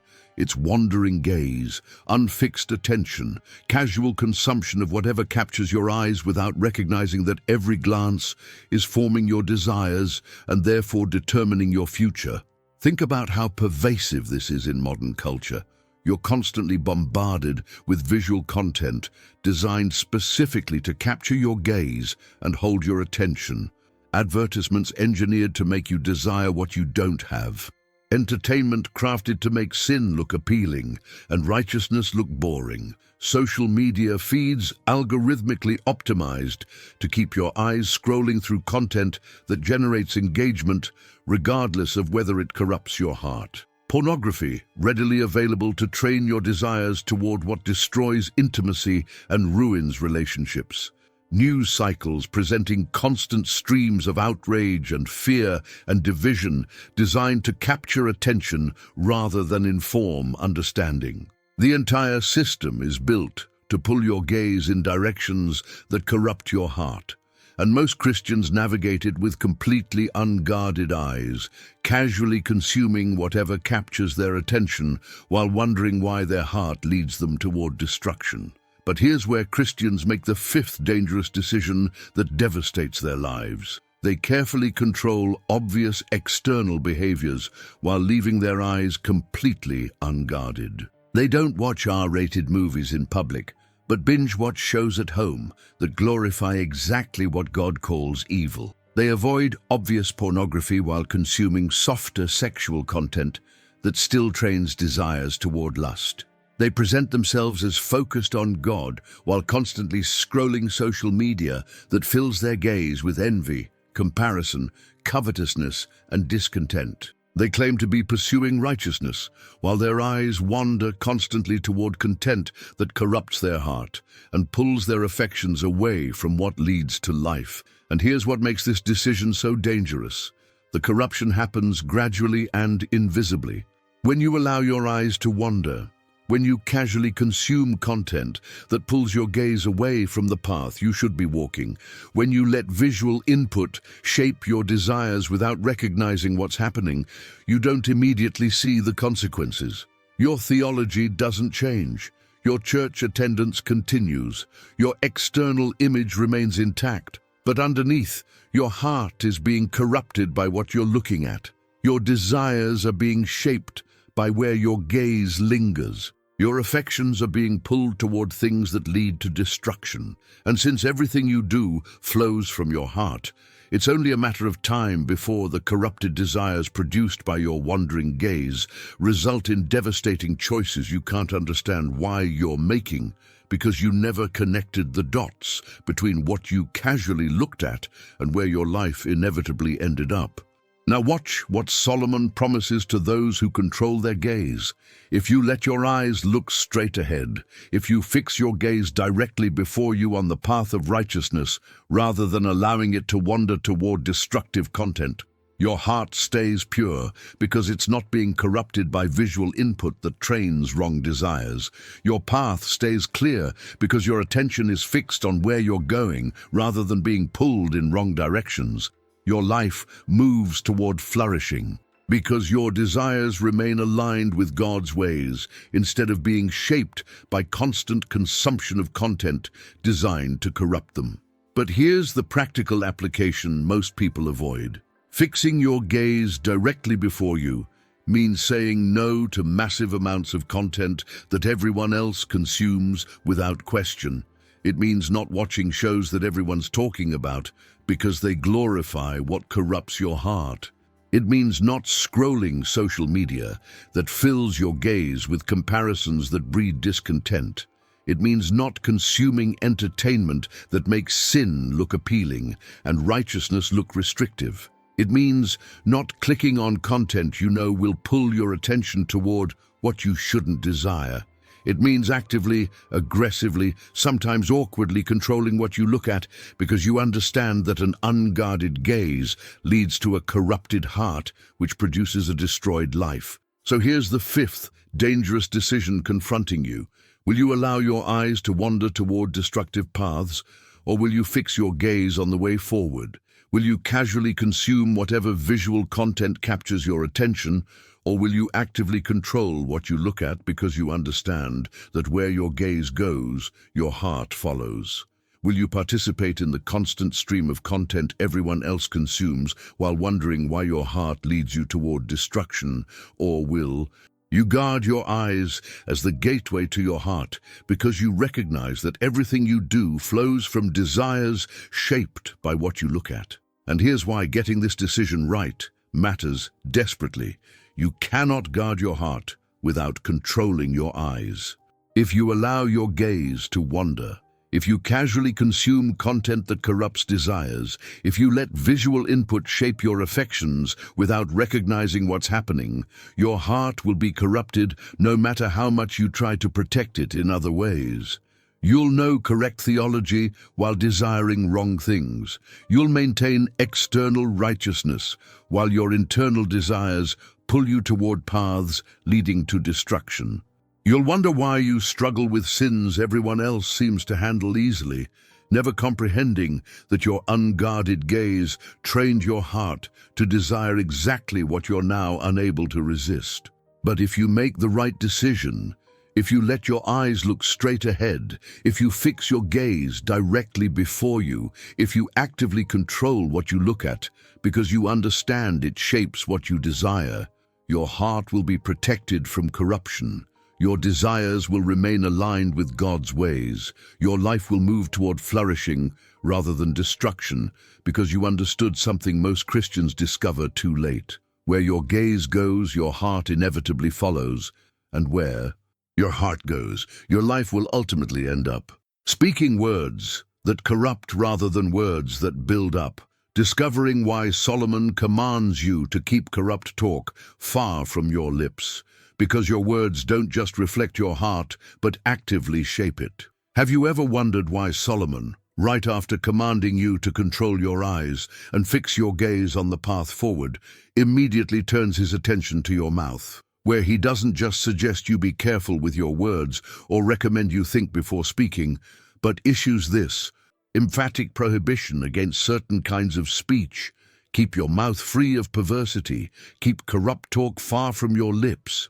Because when you examine why Solomon prioritizes your mouth right after your eyes, when you notice he's not just concerned about external reputation or how others perceive you, but about keeping perversity and corruption away from your lips, as if speaking certain words actually damages you, when you recognize he's revealing that your words don't just reflect what's already in your heart, but actively shape and reinforce what your heart becomes. You're discovering the sixth dangerous decision many Christians make too late, speaking words that corrupt rather than words that build up, casually using language that reinforces wrong desires and normalizes what God calls evil, thoughtlessly participating in conversations that pull affections away from righteousness, while wondering why their heart grows increasingly cold toward God and increasingly attracted to paths leading to destruction, never understanding that the words you speak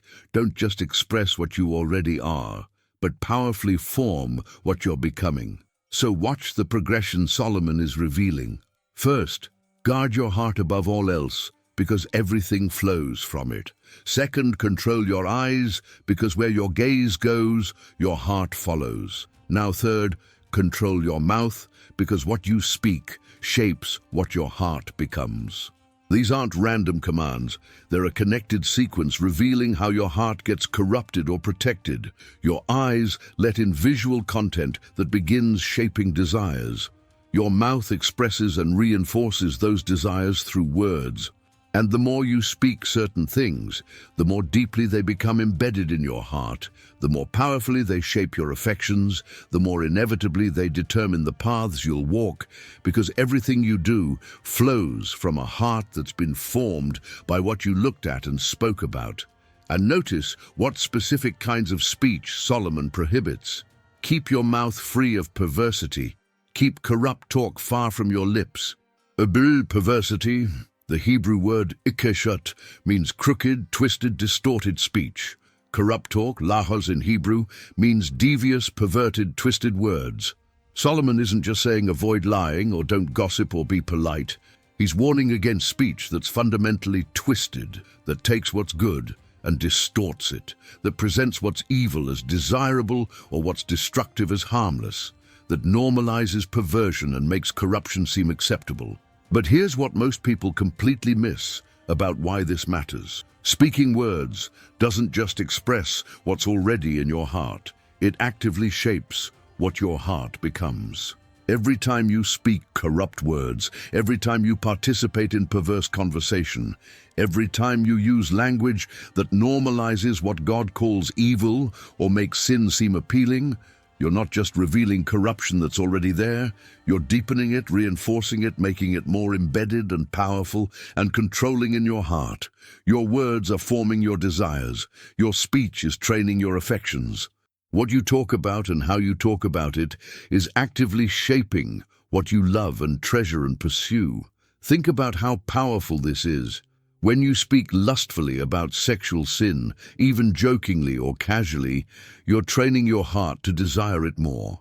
When you participate in conversations that mock righteousness or celebrate wickedness, you're reinforcing affections for what destroys.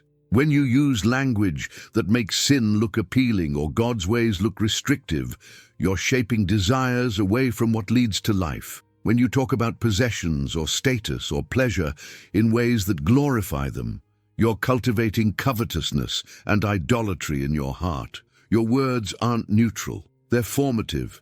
They're powerful. They're actively shaping what your heart becomes, and therefore determining what your life will be, because everything flows from your heart. Now watch what Solomon is protecting you from. He's not primarily worried about you offending others or damaging your reputation through corrupt speech. He's concerned about you damaging yourself, corrupting your own heart through the words you speak, shaping your desires in directions that lead to destruction. Every corrupt word you speak moves your heart further from God. Every perverted conversation you participate in makes righteousness less attractive and wickedness more appealing. Every joke that celebrates sin or mocks holiness reinforces affections for what destroys and weakens desire for what gives life. But here's where Christians make the sixth dangerous decision that ruins their lives. They carefully control obvious behaviors while participating freely in corrupt speech. They don't commit sexual sin openly, but talk about it in ways that normalize lust and make perversion seem acceptable. They don't pursue wealth through clear, unethical means, but constantly speak in ways that glorify money and status and possessions, training their heart to treasure what leads to destruction. They don't explicitly reject God, but casually participate in conversations that mock righteousness or celebrate wickedness, slowly shaping their affections away from what they claim to believe. They maintain external image of faith, while their words are actively corrupting their heart and therefore determining that their life will move toward destruction regardless of their correct theology. And here's what makes this decision so devastatingly dangerous. The corruption through corrupt speech happens invisibly and feels harmless. When you participate in perverted conversations, when you speak words that normalize sin, when you use language that makes evil seem appealing, it feels like you're just talking, just participating in normal social interaction, just being relatable or funny or part of the group. You don't feel your heart being corrupted. You don't sense your desires shifting. You don't notice your affections being shaped away from God. But underneath, with every corrupt word, your heart is changing. Your loves are being formed. Your treasures are being determined, and since everything you do flows from your heart, the corrupt speech that seemed harmless is actually ensuring that your life will flow toward destruction because you used your mouth to reinforce desires leading away from God, rather than keeping corrupt talk far from your lips. Think about how pervasive this is. Christians who consume and share crude humor that normalizes sexual perversion while wondering why they struggle with lust. Believers who constantly talk about money and status and possessions while puzzled about why they're never content. followers of Christ who participate in gossip and slander under the guise of sharing concerns, while confused about why their relationships are toxic. People who mock those pursuing holiness or celebrate those living wickedly, then surprised when their own heart grows cold toward righteousness and warm toward sin. The corrupt speech they thought was harmless is actually the primary mechanism shaping their heart in directions they claim they don't want to go. Now watch what Solomon promises through the prohibition. If you keep your mouth free of perversity, if you keep corrupt talk far from your lips, if you refuse to speak words that normalize evil or make sin appealing, your heart stays pure because it's not being shaped by speech that reinforces wrong desires. Your affections remain aligned with God because you're not using language that trains them toward what He calls wicked. Your life moves toward flourishing because the desires flowing from your heart were protected from corruption by controlling what came out of your mouth. But here's the practical application that costs something. Keeping corrupt talk far from your lips means not participating in conversations everyone else enjoys. It means not laughing at jokes that celebrate sin, even when everyone else thinks they're hilarious. It means not sharing content that normalizes perversion, even when it's clever or funny. It means not speaking in ways that glorify wealth or status or pleasure, even when that's what makes you relatable or impressive. It means sometimes being awkward or excluded or considered uptight because you refuse to use words that corrupt your heart and shape your desires away from God. So here's the sixth dangerous decision confronting you. Will you speak words that corrupt, or will you keep perverted talk far from your lips? Will you casually participate in conversations that normalize evil and shape desires toward destruction, or will you control your mouth? Because you understand your words don't just reflect your heart, but actively form it. Will you use language that everyone else uses while wondering why your heart grows increasingly attracted to what you claim to oppose? Or will you guard your speech because you recognize that corrupt words reinforce corrupt desires, which produce corrupt life? And here's why getting this decision right matters desperately. You cannot guard your heart without controlling your mouth. If you speak corrupt words, if you participate in perverted conversations, if you use language that normalizes sin, you're actively corrupting your own heart regardless of how carefully you guard your eyes or control your behaviors. You'll know what's right while speaking in ways that make wrong seem appealing. You'll claim to pursue God while your words train your heart to desire what He calls evil.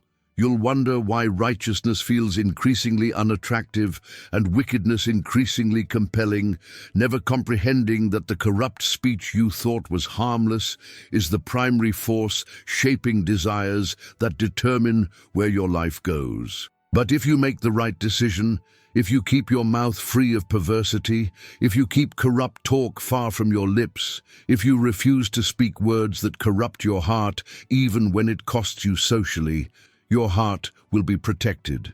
Your desires will remain aligned with God. Your life will move toward flourishing because you understood something most Christians discover too late. Your words don't just reflect what you are, but powerfully shape what you're becoming and keeping corrupt.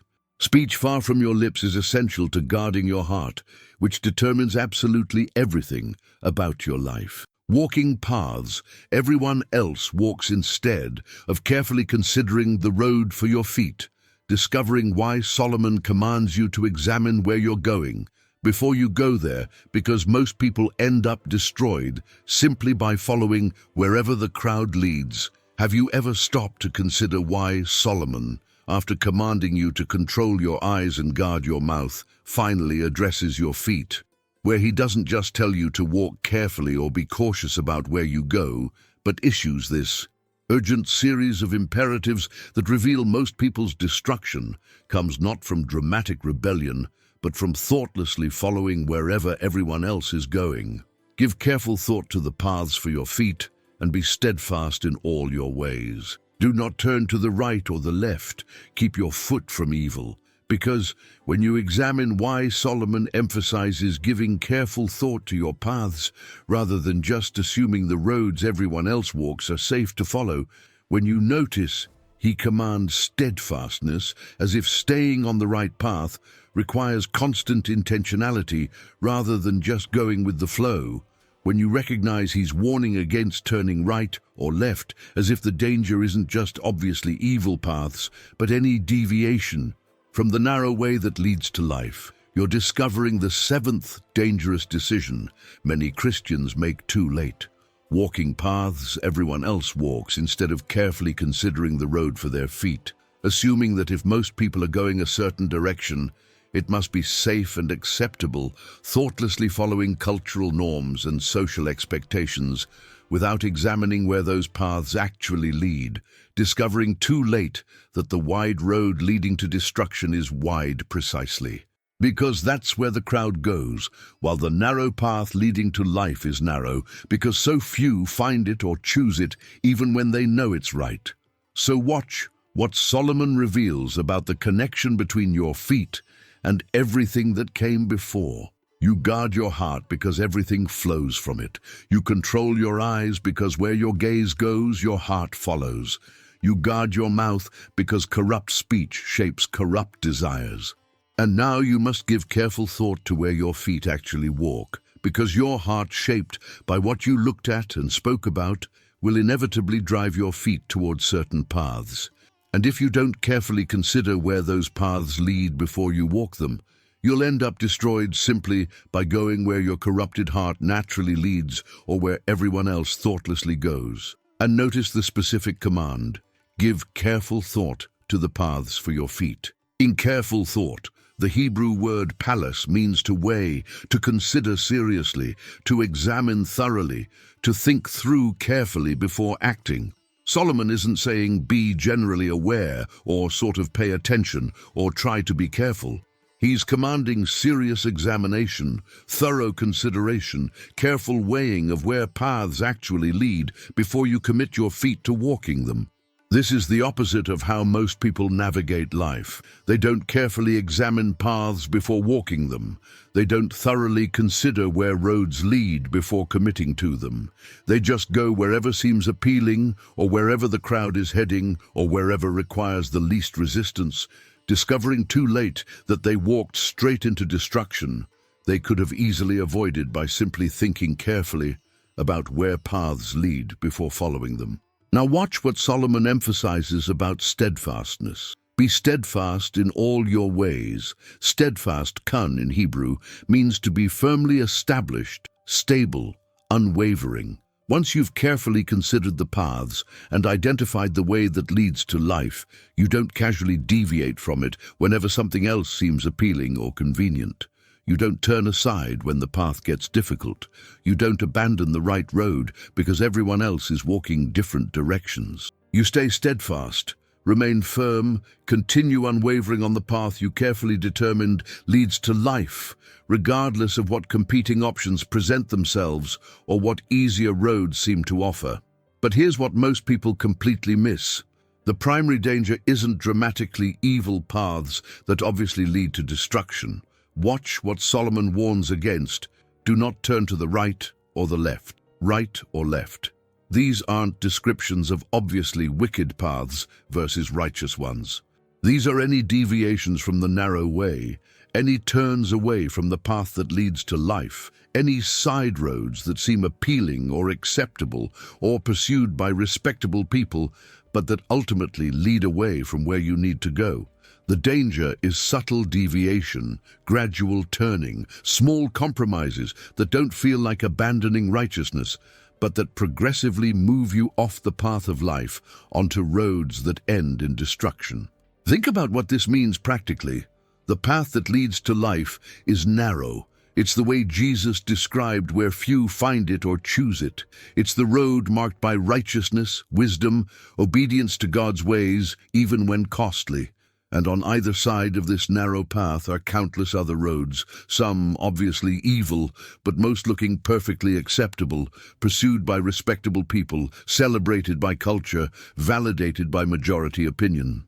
These side roads promise easier journey, more immediate pleasure, greater success by worldly standards, less sacrifice and difficulty. And most Christians, even those who started on the narrow path, gradually turn right or left onto these alternative roads, not because they're dramatically rebelling, but because they're not giving careful thought to where those paths actually lead. Not staying steadfast when staying on the narrow way costs something, not recognizing that any turn away from the path of life inevitably leads toward destruction, regardless of how acceptable it appears.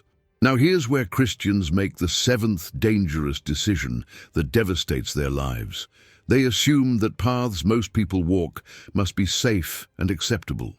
If everyone's pursuing certain career paths, they must be fine. If culture celebrates certain relationship patterns, they must be acceptable. If most Christians are living certain ways, those ways must align with God's narrow path. So they don't give careful thought to where paths lead. They just follow wherever the crowd goes, assume whatever's popular must be right, adopt whatever patterns seem normal without examining whether those roads actually lead to life or destruction. And they're not steadfast.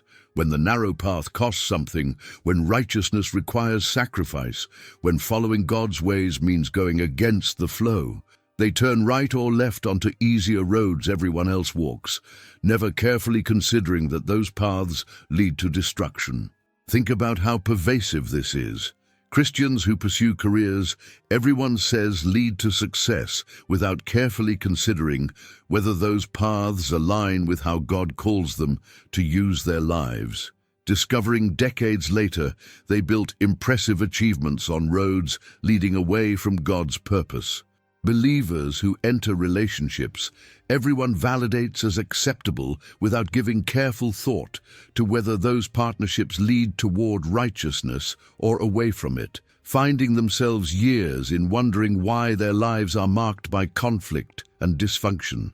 Followers of Christ who adopt spending patterns and lifestyle standards everyone around them maintains, without examining whether those ways lead to contentment and generosity or to endless striving and covetousness that destroys their souls. People who make decision after decision based on what seems normal or acceptable or what everyone else does, never giving careful thought to where those collective paths actually lead, discovering too late they walked straight toward destruction simply by following the crowd.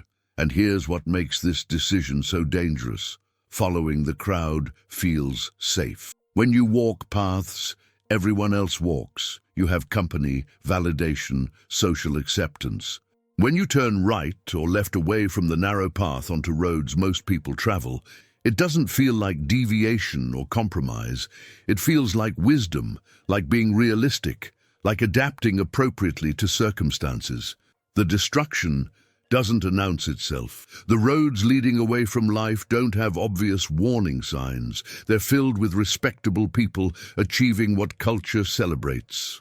And you don't realize until far too late that you turned away from the path leading to life, that you abandoned the narrow way for wider roads that end in destruction, that you failed to give careful thought to where your feet were actually going because you assumed wherever the crowd goes must be safe. But watch what Solomon promises. If you give careful thought to the paths for your feet, if you examine where roads actually lead before walking them, if you stay steadfast on the narrow way even when it costs something, you'll keep your foot from evil. Not just from obvious wickedness, but from paths that seem acceptable but lead to destruction, from roads that appear safe because everyone walks them, but that end in ruin, from deviations right or left that progressively move you away from life toward death. You'll avoid destruction that comes to those who thoughtlessly follow wherever the crowd leads. So here's the seventh dangerous decision confronting you. Will you walk paths everyone else walks, or will you give careful thought to where roads actually lead before committing your feet to them? Will you assume that what's popular or normal must be acceptable? Or will you examine whether paths align with God's narrow way, regardless of how many people travel them? Will you turn right or left when the narrow path costs something? Or will you stay steadfast even when it means going against the Flow because you carefully considered where alternative roads lead and determined they end in destruction, despite being filled with respectable company. And here's why getting this decision right matters desperately.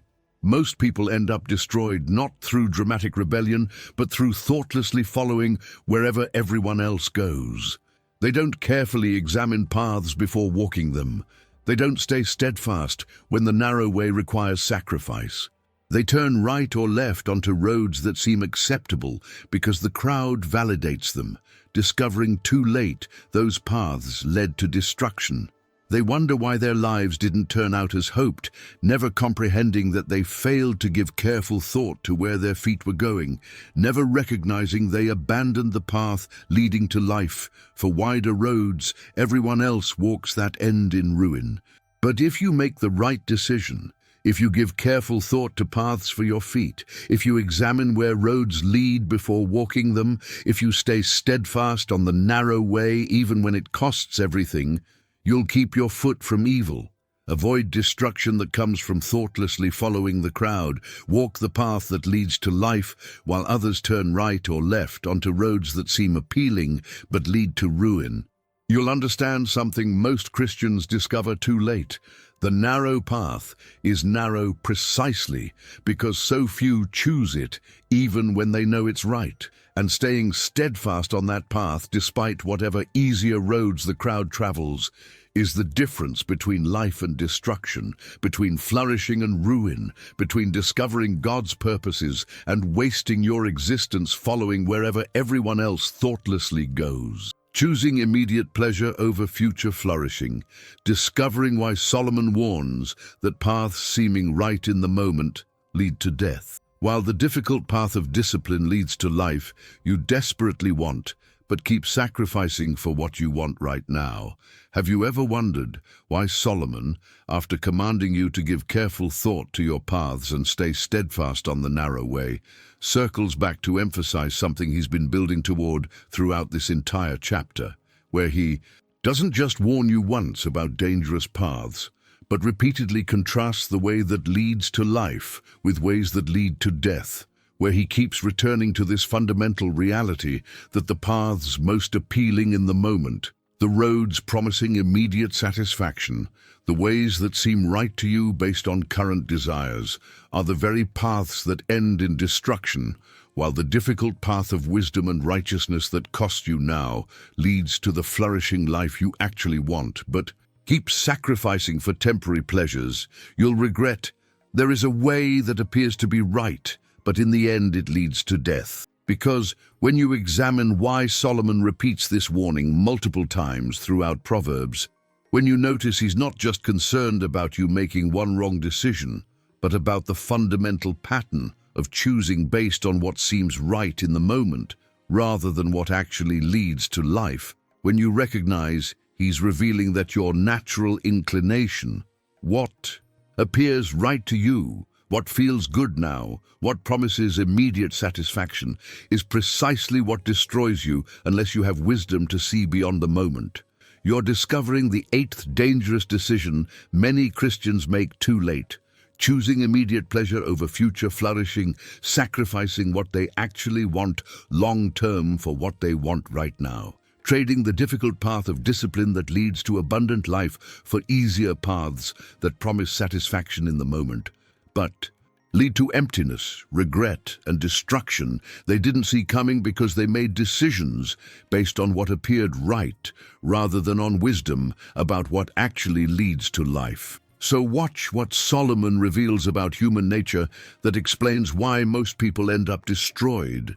There is a way that appears to be right, not a way that's obviously evil or clearly destructive or visibly dangerous. A way that appears right, that seems good, that feels appropriate, that looks like it will lead to satisfaction, that promises to deliver what you want, that everyone else is pursuing, so it must be valid.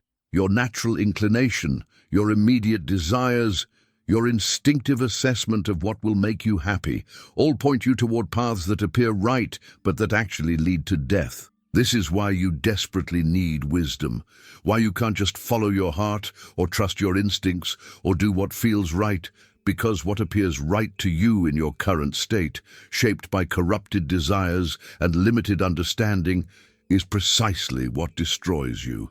And notice that devastating ending, but in the end, it leads to death. The path that appeared right doesn't fail to deliver immediately. It's not obviously destructive from the start. It actually seems to work for a while. The pleasure is real in the moment. The satisfaction feels genuine right now. The payoff comes quickly enough to reinforce your choice. But in the end, after you're already committed, after you've already invested years, after you can't easily undo what you've done, it leads to death. Not just physical death, but death of dreams, death of relationships, death of purpose, death of the flourishing life God designed you for, death of everything you actually wanted while you were busy pursuing what appeared right in the moment. But here's what most people completely miss about this principle. The fundamental choice isn't between obvious good and obvious evil. It's between immediate pleasure and future flourishing. Between what you want right now and what you actually want for your life, between paths that deliver quick satisfaction but long-term emptiness, and the difficult path of discipline that costs you now but leads to abundant life later. And the reason most people choose wrong isn't because they're stupid or don't care about their future. It's because immediate pleasure is vivid and certain while future flourishing is abstract and uncertain. Because what you want right now screams loudly, while what you'll want later whispers quietly, because the cost of discipline is paid immediately, while its benefits come slowly over time, making it easy to choose what appears right in the moment over what wisdom knows leads to life. Think about how pervasive this pattern is.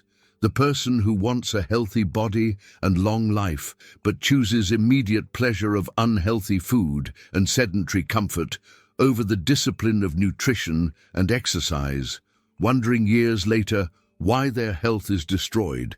It's because immediate pleasure appeared right, while discipline seemed unnecessarily restrictive. The believer who wants deep intimacy and lasting love, but chooses immediate sexual gratification over the discipline of purity and patient relationship building, discovering too late that the pleasure that appeared right left them unable to experience the intimacy they actually wanted.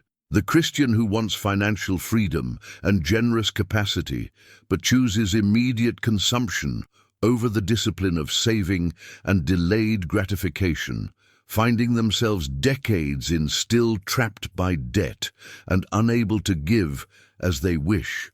It's because spending on what they wanted now appeared right, while discipline seemed like deprivation. And watch how this plays out spiritually.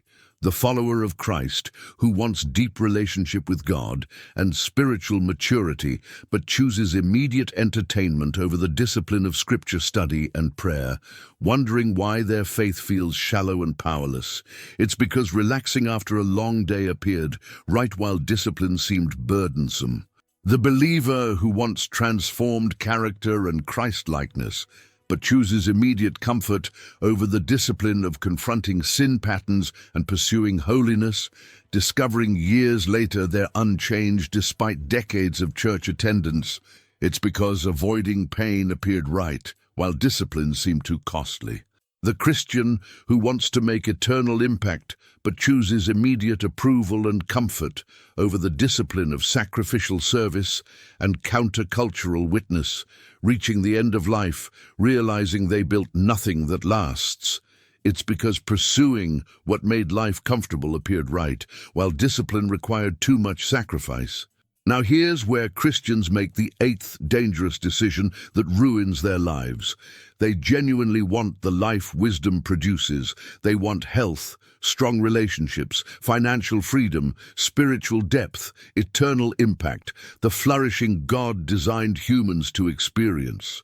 But they're not willing to pay the cost of discipline required to get there. They want the destination without walking the difficult path. They want future flourishing without sacrificing immediate pleasure. So they keep choosing what appears right in the moment, what feels good now, what delivers satisfaction immediately, what requires no discipline or sacrifice or delayed gratification, while telling themselves they'll start making wise choices later. They'll pursue discipline tomorrow. They'll sacrifice for future flourishing once circumstances are better. And they wake up years or decades later discovering that all those choices that appeared right in the moment led them to exactly the death Solomon warned about.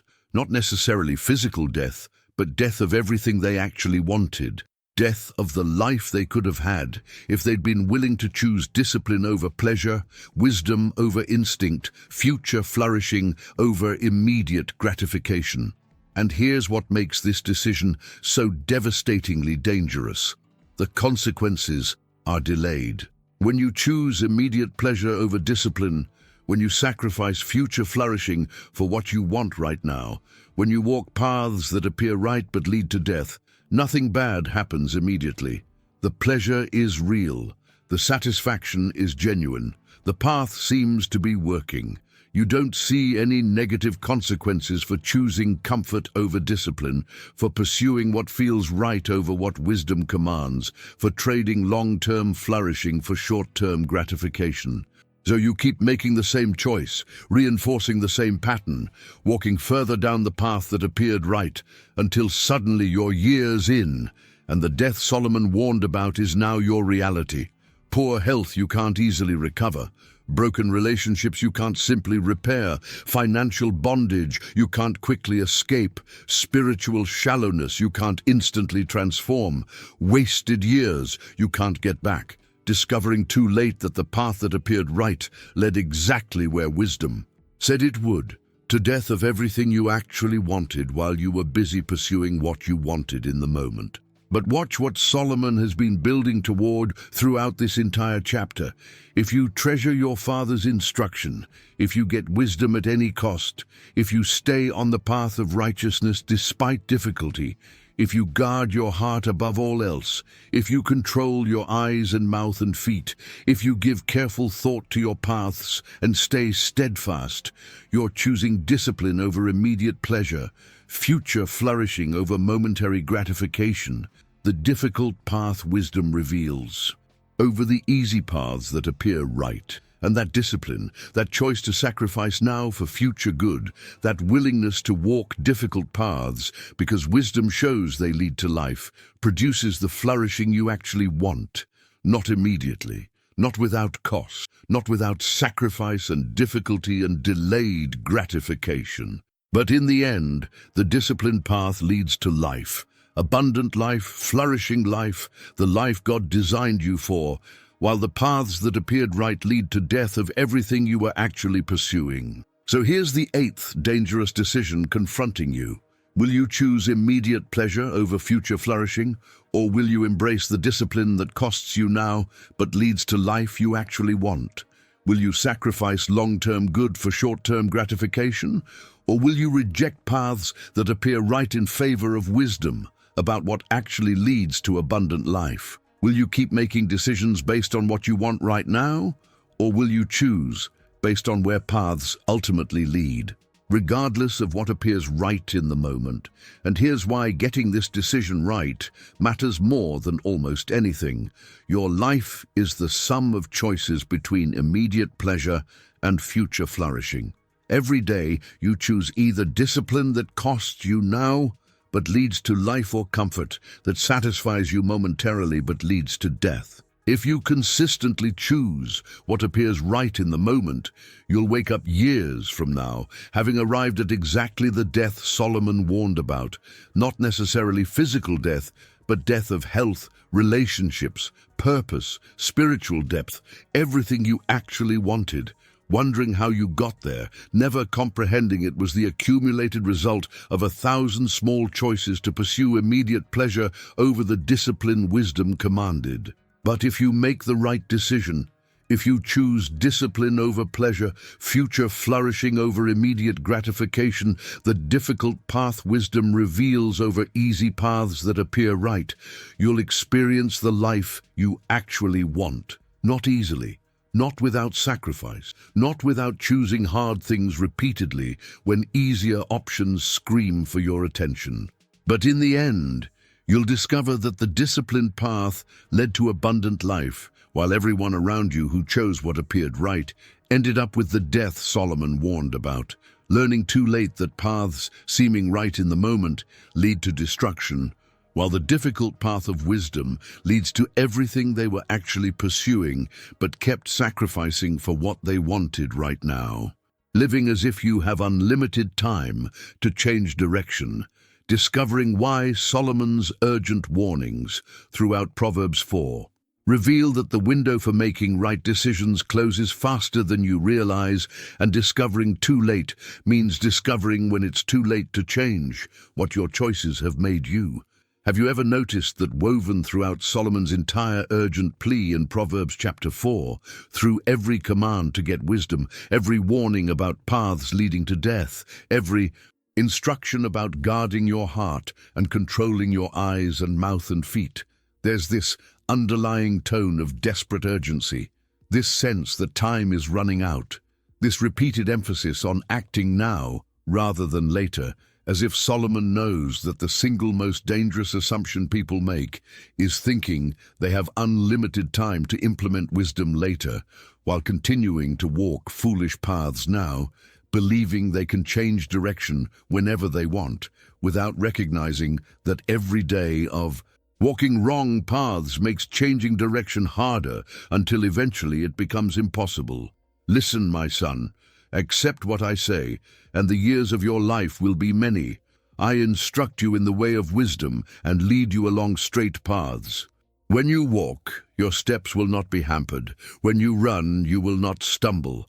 Because when you examine the urgency Solomon brings to these warnings, when you notice he's not casually suggesting you consider these principles when convenient, but desperately pleading with you to act immediately as if delay itself is deadly dangerous, when you recognize he's revealing that there's a time dimension to these decisions where the window for choosing wisdom narrows with every day you postpone, you're discovering the ninth and final dangerous decision many Christians make too late. Living as if you have unlimited time to change direction, assuming you can continue making foolish choices now and implement wisdom later whenever you're ready, believing the path you're currently walking doesn't matter because you can always turn around and start over, discovering too late that too late is when you've already become someone who no longer wants to change, when you've already walked so far down wrong paths that returning seems impossible, when you've already made irreversible choices that determine your destination, regardless of when you finally realize you need wisdom you should have desperately pursued decades earlier. So watch what Solomon emphasizes at the very beginning and repeatedly throughout. Listen, my son, right now, immediately, at this moment. Accept what I say. Don't postpone consideration. Don't delay implementation. Don't assume you'll deal with this later when circumstances are better, or when you feel more ready, or when pursuing wisdom seems more convenient. And the years of your life will be many. The promise isn't just that you'll live longer, but that you'll have many years of actually living, many years of flourishing rather than merely existing. Many years of experiencing the abundant life wisdom produces, rather than wasting your existence walking paths that lead to death. But notice the implication. If you don't listen now, if you don't accept immediately, if you postpone pursuing wisdom while continuing on current paths, you're not just delaying good outcomes, you're actively moving toward death, progressively making changing direction harder, increasingly becoming someone who won't choose wisdom even when you finally recognize you need it. And watch what Solomon reveals about time's effect on your ability to change. I instruct you in the way of wisdom and lead you along straight paths. When you walk, your steps will not be hampered. When you run, you will not stumble. Notice the progression. Walking, then running. When you're on the right path, when you've chosen wisdom early, when you've started walking in God's ways, you can move freely. Your steps aren't hampered. You can run without stumbling. But the implication is devastating.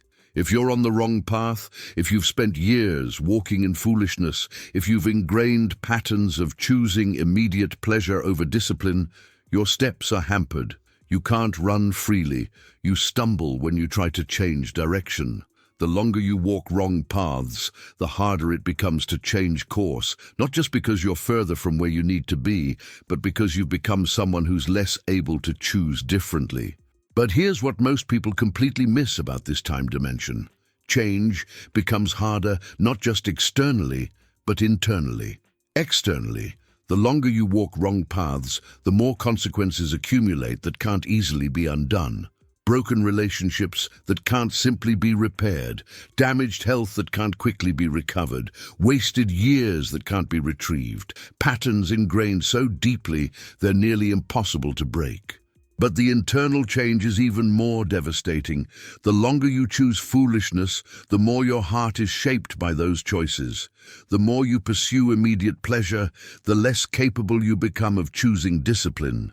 The more you walk paths that appeared right but lead to death, the less able you are to recognize or choose paths leading to life. You don't just accumulate external consequences, you become internally someone different than who you were. Someone whose desires and capacities and very identity have been formed by years of choices, someone who may no longer want to change even when you finally see you need to. Think about what this means practically. The young person who keeps postponing sexual purity, telling themselves they'll get serious about it later when they're ready for marriage, not recognizing that every sexual compromise is training their heart to value immediate pleasure over discipline, forming desires that will make faithful marriage nearly impossible when they finally want it. The believer who keeps delaying financial discipline, assuming they'll start saving and being generous later when they're making more money, not comprehending that every year of undisciplined consumption is forming a heart that treasures possessions and can't imagine living differently even when they theoretically want to. The Christian who keeps putting off serious pursuit of God, planning to get spiritually serious later when life is less busy, failing to understand that every year of spiritual shallowness is forming a heart that's increasingly content with superficiality and increasingly unable to desire the depth they claim they want. And watch how this devastates people. They genuinely believe they'll change later. They're not lying when they say they'll pursue wisdom eventually. They really do plan to implement discipline when circumstances are better. They honestly intend to choose differently when they're ready. But what they don't understand is that later is when they've already become someone different through the accumulated choices they're making now. Later is when changing direction feels impossible because they've walked so far down wrong paths. Later is when they no longer want what they used to want, because their heart has been shaped by years of foolish choices. Later is too late, not because wisdom is no longer available, but because they've become someone who can no longer choose it. Now here's where Christians make the ninth and final dangerous decision that ensures their destruction. They treat these warnings about wisdom and foolishness, righteousness and wickedness, life and death, as if they're describing static options that remain equally available forever. They assume that because they know what's right, because they understand biblical truth, because they have theological information, they can continue making foolish choices now and simply choose wisdom later whenever they decide they're ready. They live as if they have unlimited time to change direction, as if postponing wise choices while walking foolish paths doesn't matter because they can always turn around and start over, as if they'll be the same person in 10 or 20 years, capable of choosing differently, despite decades of choices shaping them into someone who no longer wants to change. And here's what makes this final decision so absolutely devastating. By the time you realize you should have chosen wisdom earlier, by the time you see that postponing discipline while pursuing immediate pleasure was destroying you, by the time you understand that you've become someone whose heart has been shaped by years of foolish choices, it's too late. Not because God's grace is insufficient, not because wisdom is no longer available, not because change is theoretically impossible, but because you've become someone who no longer wants it enough to pay what it costs, someone whose desires have been so corrupted by years of wrong choices that you can't even imagine living differently, Someone whose identity has been so formed by foolish paths that changing direction feels like ceasing to be yourself. You discover the truth of Solomon's warnings too late, when too late means you're someone who no longer has the capacity or desire to become who you could have been if you'd chosen wisdom when you still could. Think about the devastating pattern. The person who spent decades pursuing career success while neglecting family, who finally realizes when relationships are destroyed that they sacrificed what mattered most for what mattered least.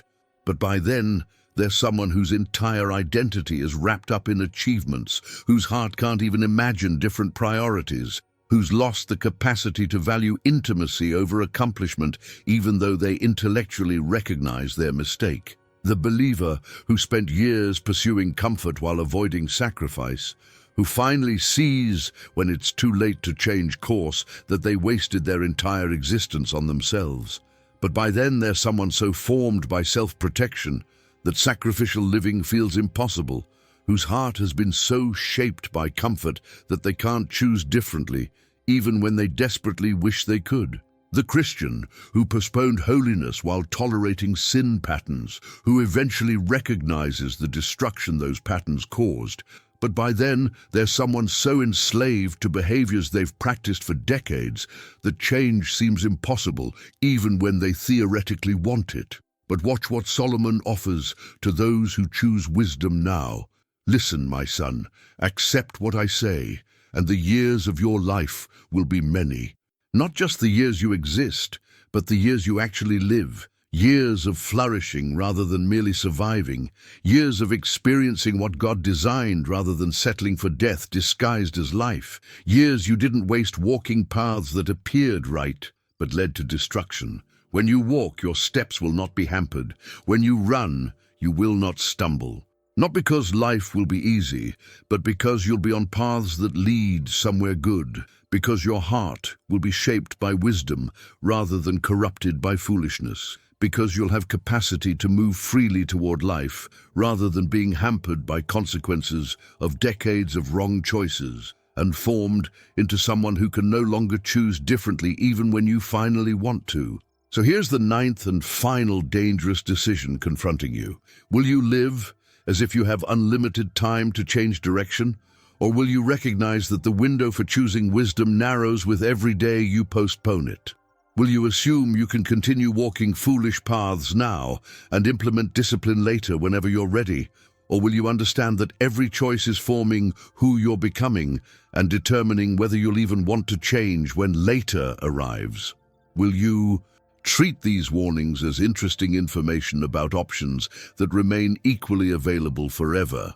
Or will you hear the desperate urgency in Solomon's voice, revealing that too late is real, and that discovering these truths too late means discovering them when you've already become someone who can no longer change? And here's why getting this final decision right matters more than anything. You are becoming someone through the choices you make daily.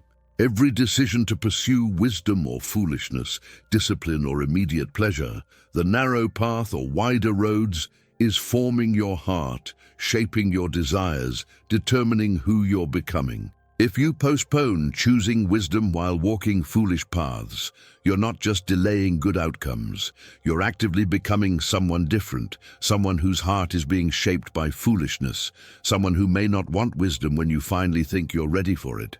Because years of choices have made you someone who no longer has capacity or desire to choose differently.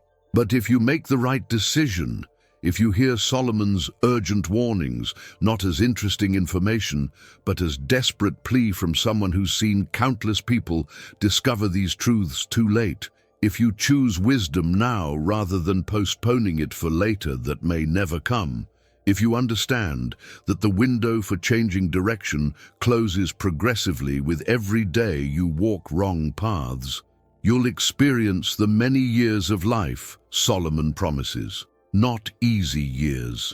Not years without difficulty or sacrifice, but years of actually living rather than merely existing. Years of experiencing flourishing rather than discovering too late you wasted your existence. Years where your steps aren't hampered by consequences of decades of foolishness, and you can run freely on paths leading to life rather than stumbling when you finally try to change direction after you've already become someone who can't. The 9 dangerous decisions are all connected. Each one makes the others more likely. And all of them flow from the fundamental choice to postpone wisdom while walking paths that appear right but lead to death. Assuming you have unlimited time to change direction later, discovering too late that too late is when you've already become someone who no longer wants to change or can no longer choose differently, despite recognizing you should have pursued wisdom decades earlier when you still had capacity to become who God designed you to be rather than who your foolish choices have made you. So here's what Solomon has revealed through these 9 dangerous decisions in Proverbs chapter 4. And here's why this matters more urgently than anything else you'll hear today. Every single one of these decisions is confronting you right now, at this exact moment. And the choice you make in the next hours and days will determine whether you experience the abundant life God designed or discover too late that you wasted your existence walking paths that appeared right but led to destruction. You could have easily avoided by simply listening to wisdom when you still had capacity to choose differently. Because here's the devastating reality Solomon has been building toward throughout this entire chapter. Too late isn't some distant theoretical possibility you can safely ignore while postponing wisdom for later when circumstances are better or you feel more ready. Too late is when you've already refused to treasure your father's instruction and discovered you're stumbling through life without the wisdom previous generations tried desperately to pass down. Too late is when you've already treated wisdom as information to study rather than life to embrace and found yourself with correct theology but corrupted desires that drive you toward paths you know lead to destruction. Too late is when you've already abandoned the path of righteousness because it cost too much and discovered you're now stumbling in darkness without comprehending what keeps making you fall. Too late is when you've already failed to guard your heart above all else, and everything flowing from your corrupted heart has destroyed the life you thought you were building. Too late is when you finally understand that the eyes you left unguarded trained your heart to desire what's destroying you. Too late is when you recognize that the corrupt words you casually spoke shape desires you can no longer control. Too late is when you see that the paths you thoughtlessly walked, because everyone else was going that direction, led exactly where Solomon warned, to destruction disguised as normal life. Too late is when you comprehend that choosing immediate pleasure over discipline for decades produced exactly the death Solomon promised while you were busy pursuing what appeared right in the moment. Too late is when you finally hear the urgency in Solomon's warnings about acting now rather than later. But you're hearing it after you've already become someone who no longer has capacity or desire to change, despite recognizing you desperately need to. And here's what makes this conclusion so critical. You're not reading this by accident. You're not hearing these warnings randomly. This is your moment, right now, today, at this exact point in your life, where you can choose wisdom before it becomes too late, where you can change direction before you've walked so far down wrong paths that returning seems impossible, where you can become who God designed before you've been so formed by foolish choices that you're no longer capable of choosing differently even when you finally want to. So what does choosing wisdom actually look like right now? Today, immediately? It means you treasure instruction from spiritual fathers even when it conflicts with what you want. You humble yourself to receive wisdom from those who've walked longer with God rather than arrogantly assuming you can figure everything out independently. It means you pursue wisdom as the most valuable thing you could possibly acquire, willing to sacrifice anything and everything to get understanding. You don't just study biblical information. You desperately seek to know God in ways that transform your desires completely. It means you stay on the path of righteousness despite difficulty and cost, when following God's ways requires sacrifice, when obedience conflicts with what culture celebrates, when the narrow way feels unbearably hard. You stay steadfast because you understand that leaving for easier paths leads to darkness where you'll stumble without comprehension. It means you guard your heart above all else by ruthlessly protecting what influences your desires. You don't just protect reputation and resources and future while leaving your heart exposed to corrupting influences.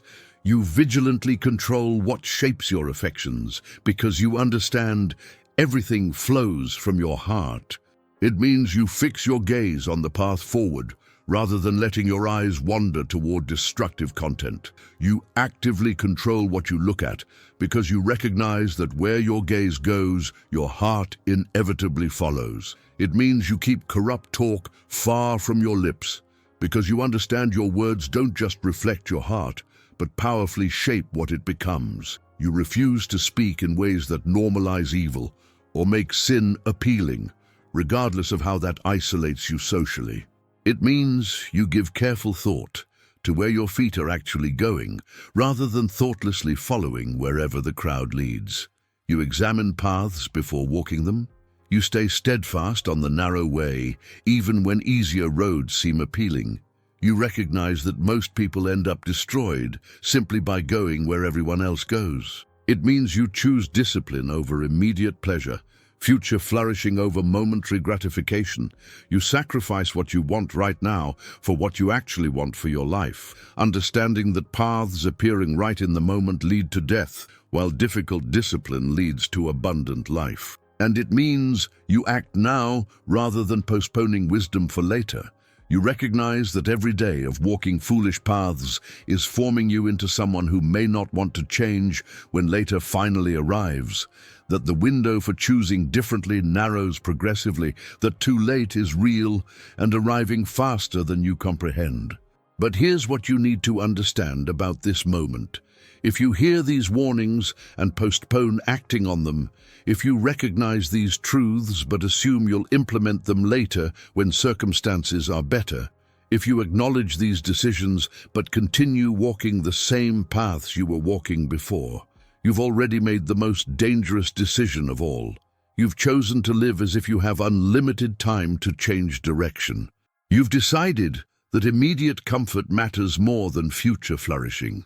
You've determined that wisdom can wait while foolishness continues shaping who you're becoming. And you're moving toward the day when you'll discover too late that too late means exactly what Solomon warned it means. You've become someone who no longer has capacity to choose differently, despite finally recognizing you desperately need to. So this is your moment of decision. Will you treasure the wisdom Solomon desperately tried to pass down before you discover too late you need it? Will you pursue understanding as your most valuable possession before you waste years accumulating what doesn't matter? Will you stay on the path of righteousness before you've walked so far into darkness that returning seems impossible? Will you guard your heart before everything flowing from it destroys what you're trying to build? Will you control your eyes and mouth and feet before they've trained desires you can no longer resist? Will you choose discipline before decades of choosing pleasure have made you someone who can't imagine living differently? Will you act now before later becomes too late? Because here's what Proverbs chapter 4 has revealed. These 9 dangerous decisions aren't describing theoretical possibilities or distant dangers or abstract spiritual concepts. They're exposing the exact pattern that destroys most Christians who started well but ended poorly, who knew correct theology but lived foolishly, who understood biblical truth but made devastating choices, who intended to pursue wisdom eventually but postponed it until they'd already become people who no longer wanted to change. They're revealing why too late is the most common discovery sincere believers make. Not because God's grace is insufficient, but because they lived as if they had unlimited time to implement wisdom, while their daily choices were progressively forming them into people who no longer have capacity or desire to choose differently. The path of the righteous is like the morning sun, shining ever brighter till the full light of day. But the way of the wicked is like deep darkness. They do not know what makes them stumble. You're on one of these paths right now. The question is whether you'll stay on the path leading to increasing light and abundant life, or whether you'll discover too late that the path you chose led to darkness and destruction you could have easily avoided by simply choosing wisdom when you still could. When now was still available, when change was still possible, when you were still someone capable of becoming who God designed you to be rather than who your foolish choices were making you. This is your moment. Choose wisdom. Choose now, before too late becomes your reality, and you finally understand what Solomon was desperately trying to tell you.